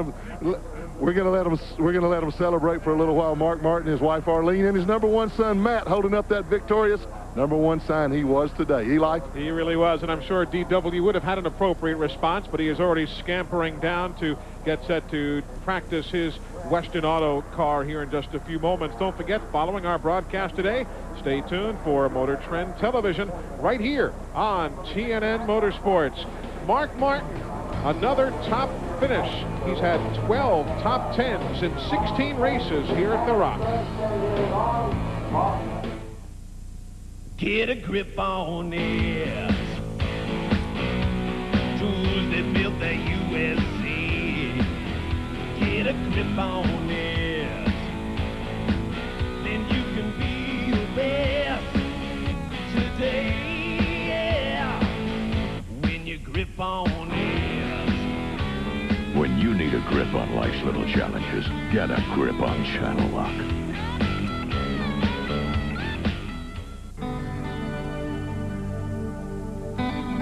At AutoZone, we carry filters for just about every car on the road. And we've got most every kind of oil you could ever need, more than 10 brands and 30 weights. But no matter which oil you choose to put in your car, you gotta do something with the old stuff. So just bring your used oil back to us. We'll take care of it for you. You see, helping you recycle, that's just one more reason why there's no place better than AutoZone. The car is really strong, Ray. Man, we're really ready for this season. Everything we need is under the hood. Not everything, champ. It's here, the official directory for the NASCAR Winston Cup Series. You'll get track maps, race schedules, the latest on drivers and sponsors, a feature on Jeff Gordon and others, and a trip planning guide for every city on the circuit, all for only $19.95. Hey, does it tell us how to get to victory lane? Turn left, go fast, and hang on. Call 1-800-RACE-345 today. Lines are open 24 hours. If I didn't see it, I wouldn't believe it. If I wasn't here, I wouldn't have believed it. I wouldn't believe it if I didn't see it. These people just witnessed an amazing demonstration. We put this Duraloop treated engine through the ultimate torture test. We drained all the oil, all the water, then flooded it with a fire hose. It kept on running because Duraloop protects your engine like no other product can. I wouldn't believe it if I didn't see it myself. Now let Duraloop make a believer out of you. Duraloop, peace of mind in a bottle.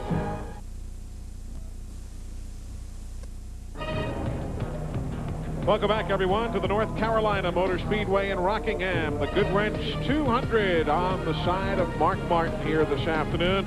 Some other fine stories unfolded throughout the course of the day, including one from that man. Mike McLaughlin started 20th, came home in second spot. Let's go and check in with Randy. Well, Mike, people are talking about you. They're talking championship. They talked about you last week at Daytona, having a good run, and you spoiled it. But this week, had a nice, solid finish, almost a victory. Congratulations to you. Thank you very much, Randy. I just have to hand it off to the Royal Oak crew. I mean, they did a great job all day. We made a lot of changes before the race. We weren't real happy. The changes were a plus. They did a great job in the pits, got me out leading. Actually, you know, we weren't as good on a longer run, or on a sticker run, but on a long run we were better. But just real happy for everybody involved.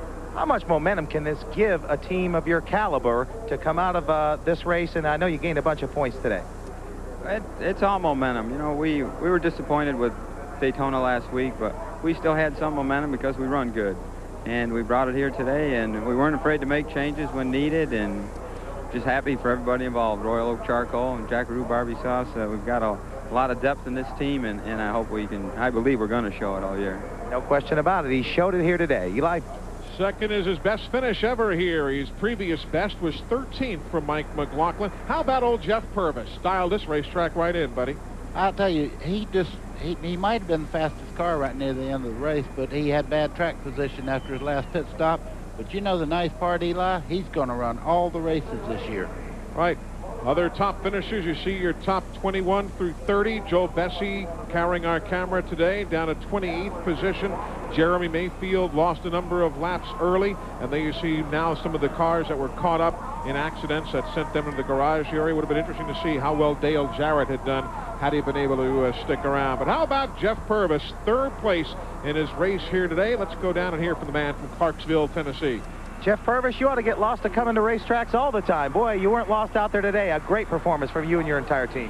Well, this team really did do good. You know, this, as everybody knows, this team's unsponsored, and we're looking for a sponsor. But, yeah, this Phoenix racing team brought me out there, and they got me, they gave me a great race car. Every time I was in the pits, I'd get out, right with the leaders, and they made the car better all day long. So, they know what they're doing, and we had a good race today.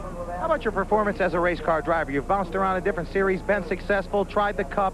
Now you're here trying to make a charge at a championship. Are you ready as a driver? I think so. I learned a lot through all the bouncing around I did, and And, you know, we want to focus on one thing. We're going to run a few Winston Cup races along the way. We're going to run 6 or 8 of those. But, you know, this team, like I said, is unsponsored right now. We're going to run every race, no matter what. And we're going to show them that we've got a good race team right here. If anybody's got some loose change out there, they might want to get on this car. They're going to be one to be reckoned with all year long. Congratulations, Jeff. Thank you. No doubt about it. Jeff Purvis, James Finch, and all the crew. Don't forget, coming up at 6 o'clock tonight, we'll take your phone calls on Race Talk. Kenny Schrader is going to be our guest. It is live and right here on TNN Motorsports this evening at 6 from here at the track. Mark Martin, the winner. More from The Rock in a moment. The man was an animal. Jeffrey? All through lunch, there's bacon flying this way, cheese flying that way. Hardee's introduces the ultimate bacon cheeseburger. He didn't just eat it, he attacked it. Sizzling bacon, melted Swiss and American cheese. It's all burger. All mine. So what'd you do then? Took him to a chick flick. That's some burger. Tonight, shopping. The new ultimate bacon cheeseburger from Hardee's. So what did you have for lunch today? Enjoy the ultimate omelet biscuit at breakfast tomorrow for just 99 cents. Time for a new cobalt blue bench-style front seat cover for your 78 Mercury Zephyr? Try to find that puppy at your everyday auto parts store. Welcome to Pep Boys, one of the biggest parts stores ever, with thousands more parts and accessories for more cars. More seat covers, floor mats, additives, and things smaller stores just can't fit. And, of course, more name brand parts with lifetime warranties and a low price guarantee. Come to Pep Boys and drive away happy. Excuse me? That's better.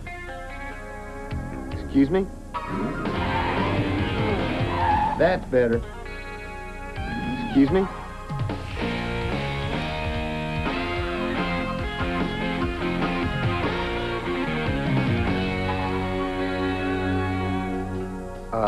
Excuse me. Nothing better than a steak from Winn-Dixie. I don't need some fancy cologne to tell me I'm a man. I use Skin Bracer. It smells great, but it also cools and tones my skin. Confidence is very sexy, don't you think? Original and cooling blue. By Menon. I've seen every card there is. Thousands of cards. Super 8's VIP card. It says, congratulations, your reservation is guaranteed, and you get 10% off. Life's great at Super 8. Today, Motor Trend Television leaps into the future with a look at the cutting-edge technology of Audi's all-wheel drive A4 Quattro sports sedan. Then it's a blast from the past behind the wheel of Pontiac's classic muscle car, the GTO. Plus, a four-door face-off between the latest minivans from Mazda and Isuzu. The cutting edge of automotive journalism. Motor Trend Television. Today, only on TNN Motorsports.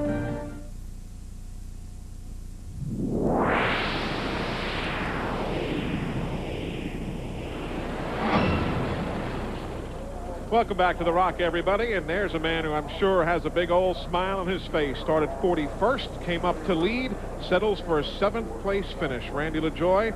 Let's go down and chat with him and Glenn Jarrett. Hey, what about this guy? He works his tail off driving that race car all day, and then going to help load the thing on the trailer. But I'm going to tell you what, we're standing here talking while we're in break there, and we're not too sure if he should be at the racetrack or maybe go to Vegas or Atlantic City. He was 7th at Daytona, 7th here at Rockingham. Everything coming up 7th. You need to be at the crap tables, man. Well, I don't have one locally here, but hey, 2 7s. You know, we had 2 good race cars last week and this week. This Phoenix Chevrolet has run good both weeks. Had some trouble qualifying yesterday. Had a carburetor trouble to burn the motor up. Birdie made the call. We went out last practice and the motor didn't run good, so we put a new K-Tech engine in it. These things are pretty much bulletproof. We hurt the motor in qualifying with some silicone got in the carburetor, and it turned it down a little bit, but we put a new one in it, and it was as good as the old one. The car was fast off the truck. This race team got me in and out of the pits wonderfully. Made a call there at the end and put 2 tires on. Everybody else put 4. We need to get some track position. We had to start in a different area code, so we got some track position. We could run with them for about 15, 20 laps, but the left sides were a little old and the car got pushing towards the end. Well, Randy, you're on kind of a mission. There's been a lot of things said about, well, you're replacing the champion in a championship car, but you never doubted your ability. You know that you can do this just as well as anybody else. I tell you what, Johnny Benson had a lot of fun last year because working with this race team, It's a whole lot easier than I have been. Right to the car owner, Bill Baumgartner, and the base family, his family, to the sponsor, FINA. There's no pressure here. All the guys on the crew, they do a great job. I mean, they give me their 100%. I give them 100%, and you know, come February or next year, we'll go to Daytona maybe as back-to-back champs. Well, don't doubt that he can't do it. And I'm gonna correct one thing that he said. He said he gives 100%. This guy gives 150% every time he straps into that race car. Congratulations on a good run, Randy. Let's go back to Eli. All right, Glenn, thank you. As we see some of the NASCAR Winston Cup cars coming out for happy hour, the final practice leading up to tomorrow's running of the Goodwrench 400. We're back to the Rock in a moment. There's a fine line of motor oil separating your car's engine parts that's as little as 1/1000th of an inch.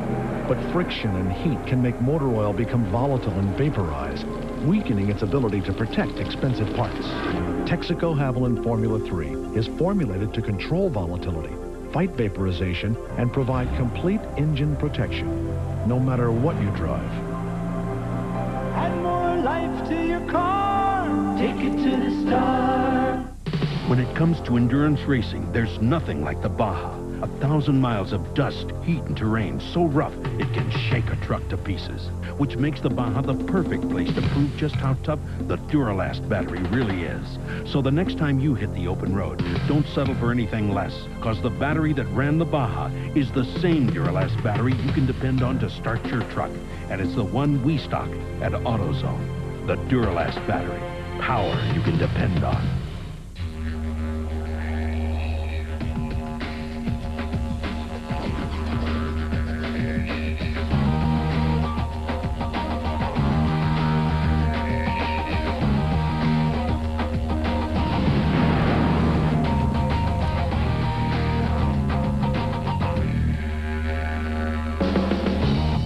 Filtered Miller Genuine Draft. Stay cool.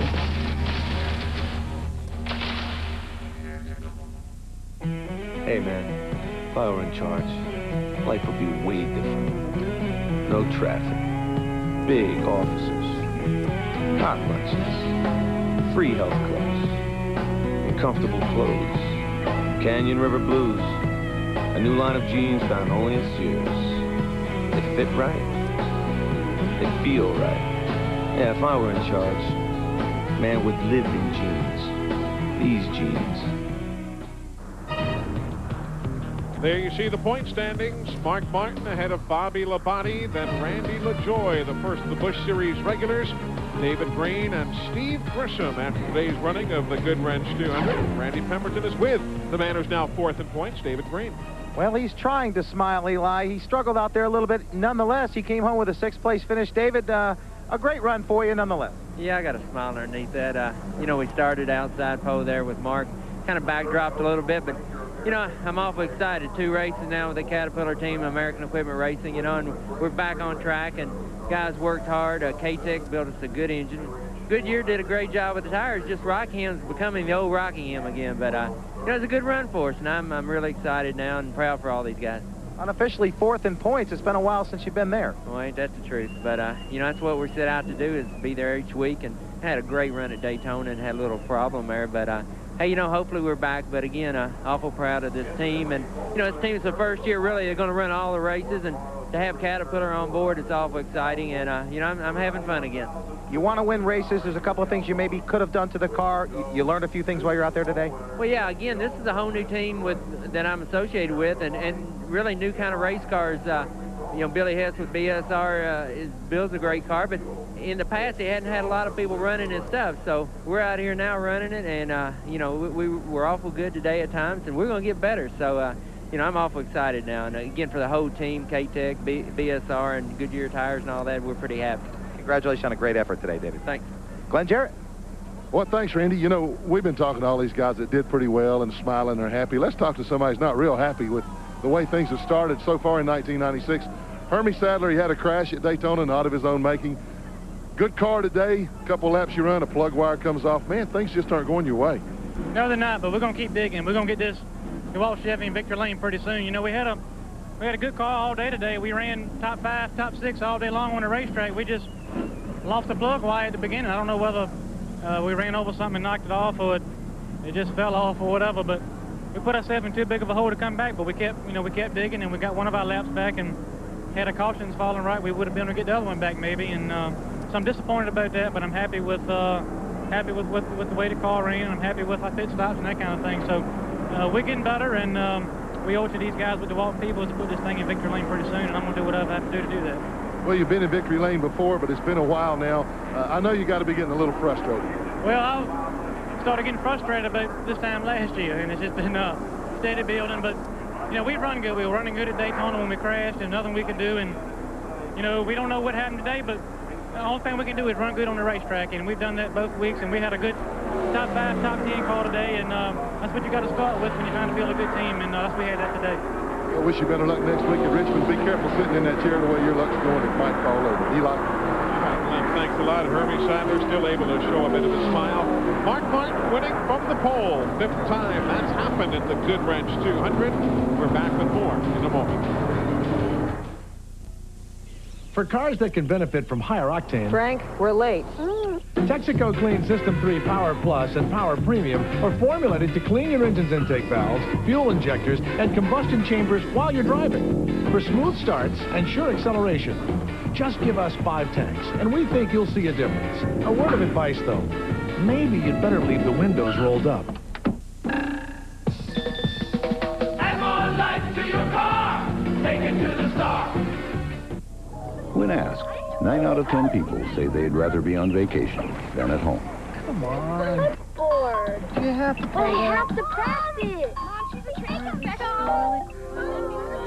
Of course, most of the people they asked didn't own a John Deere, because in survey after survey, folks are more satisfied with John Deere than other lawn tractors. Honey, it's green. It sure is. Nothing runs like a Deere.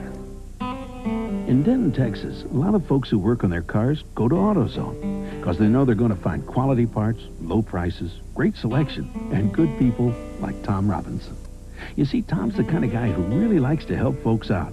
And since he's been around cars most all his life, he knows his parts, too. Oh, sure, there are other parts stores in town, but when it comes to getting the right part, the right price, and good advice from folks like Tom, there's just no place better than AutoZone. Leave it to Peerless Faucet to create a shower so smart, it can not only sense when a toilet has been flushed, it can also adjust the water temperature accordingly. Scald Guard technology by Peerless. Get more out of your faucet than just water. When Marilyn Monroe sauntered into a room, we fell in love with her. It must have been true love, because we'll never forget her. AMC, American Movie Classics, where the stars touch you. This weekend, Marilyn Monroe stars in River of No Return. Today's exclusive TNN coverage of the Goodwrench 200 has been brought to you by Texaco Clean System 3 Gasolines. Add more life to your car. Take it to the star. And by John Deere, makers of quality lawn and grounds care equipment. There's the top 10 of today's running of the Goodwrench 200. Mark Martin picks up the win. Mike McLaughlin, Jeff Purvis, Ricky Craven, Bobby Labonte. There you see the remainder of those who cracked the top 10. On the racetrack right now, NASCAR Winston Cup Series practice is underway. As you see, a Ford and all the rest Chevrolets this afternoon. Tomorrow, though, we'll be talking about some Pontiacs, I have a feeling, when the NASCAR Winston Cup teams go racing in the Goodwrench 400. Let's remind you that coming up tomorrow, Rick Benjamin will be hosting Race Day here on TNN, 11 o'clock, actually 11:30 tomorrow morning, and 11 o'clock tomorrow evening, Eastern Time, right here on TNN. Of course, we'll have our coverage beginning at 12 noon from here at The Rock, the NASCAR Winston Cup teams running the Goodwrench 400. That is tomorrow. Terry Labonte on the Busch pole for that one. And don't forget this evening coming up, just about 2.5 hours from now, 6 o'clock this evening, we've got Kenny Schrader joining us at 6 o'clock Eastern Time from right here at the racetrack, taking your calls. Hope you can make your plans to join us this evening at 6 o'clock. Pretty good show today, Buddy Baker. Some good races. A lot of guys salvaged pretty good runs after some fairly rocky starts. I think we watched Jeff Purvis. I think he's going to be a major factor in this whole season for Busch Grand National. I wouldn't be surprised if he's not in winner's circle right away. Wouldn't surprise a lot of folks. Next stop for the NASCAR Busch Series cars on to the short track at Richmond International Raceway. Hope you've enjoyed our coverage of today's Goodwrench 200 from here at the North Carolina Motor Speedway in Rockingham. Thanks to old Darrell Waltrip. He's about set to go out and practice his Parts America car right now. Buddy Baker, Glenn Jarrett, Randy Pemberton, I'm Eli Gold. Again, hope you can join us this evening. Race Talk at 6 o'clock tonight with Kenny Schrader, our special guest. And tomorrow, 12 noon, live coverage from here at Rockingham for the NASCAR Winston Cup teams. Our congratulations to Mark Martin. We'll talk to you later tonight with Race Talk. I'm Eli Gold. Have a great day. So long, everybody.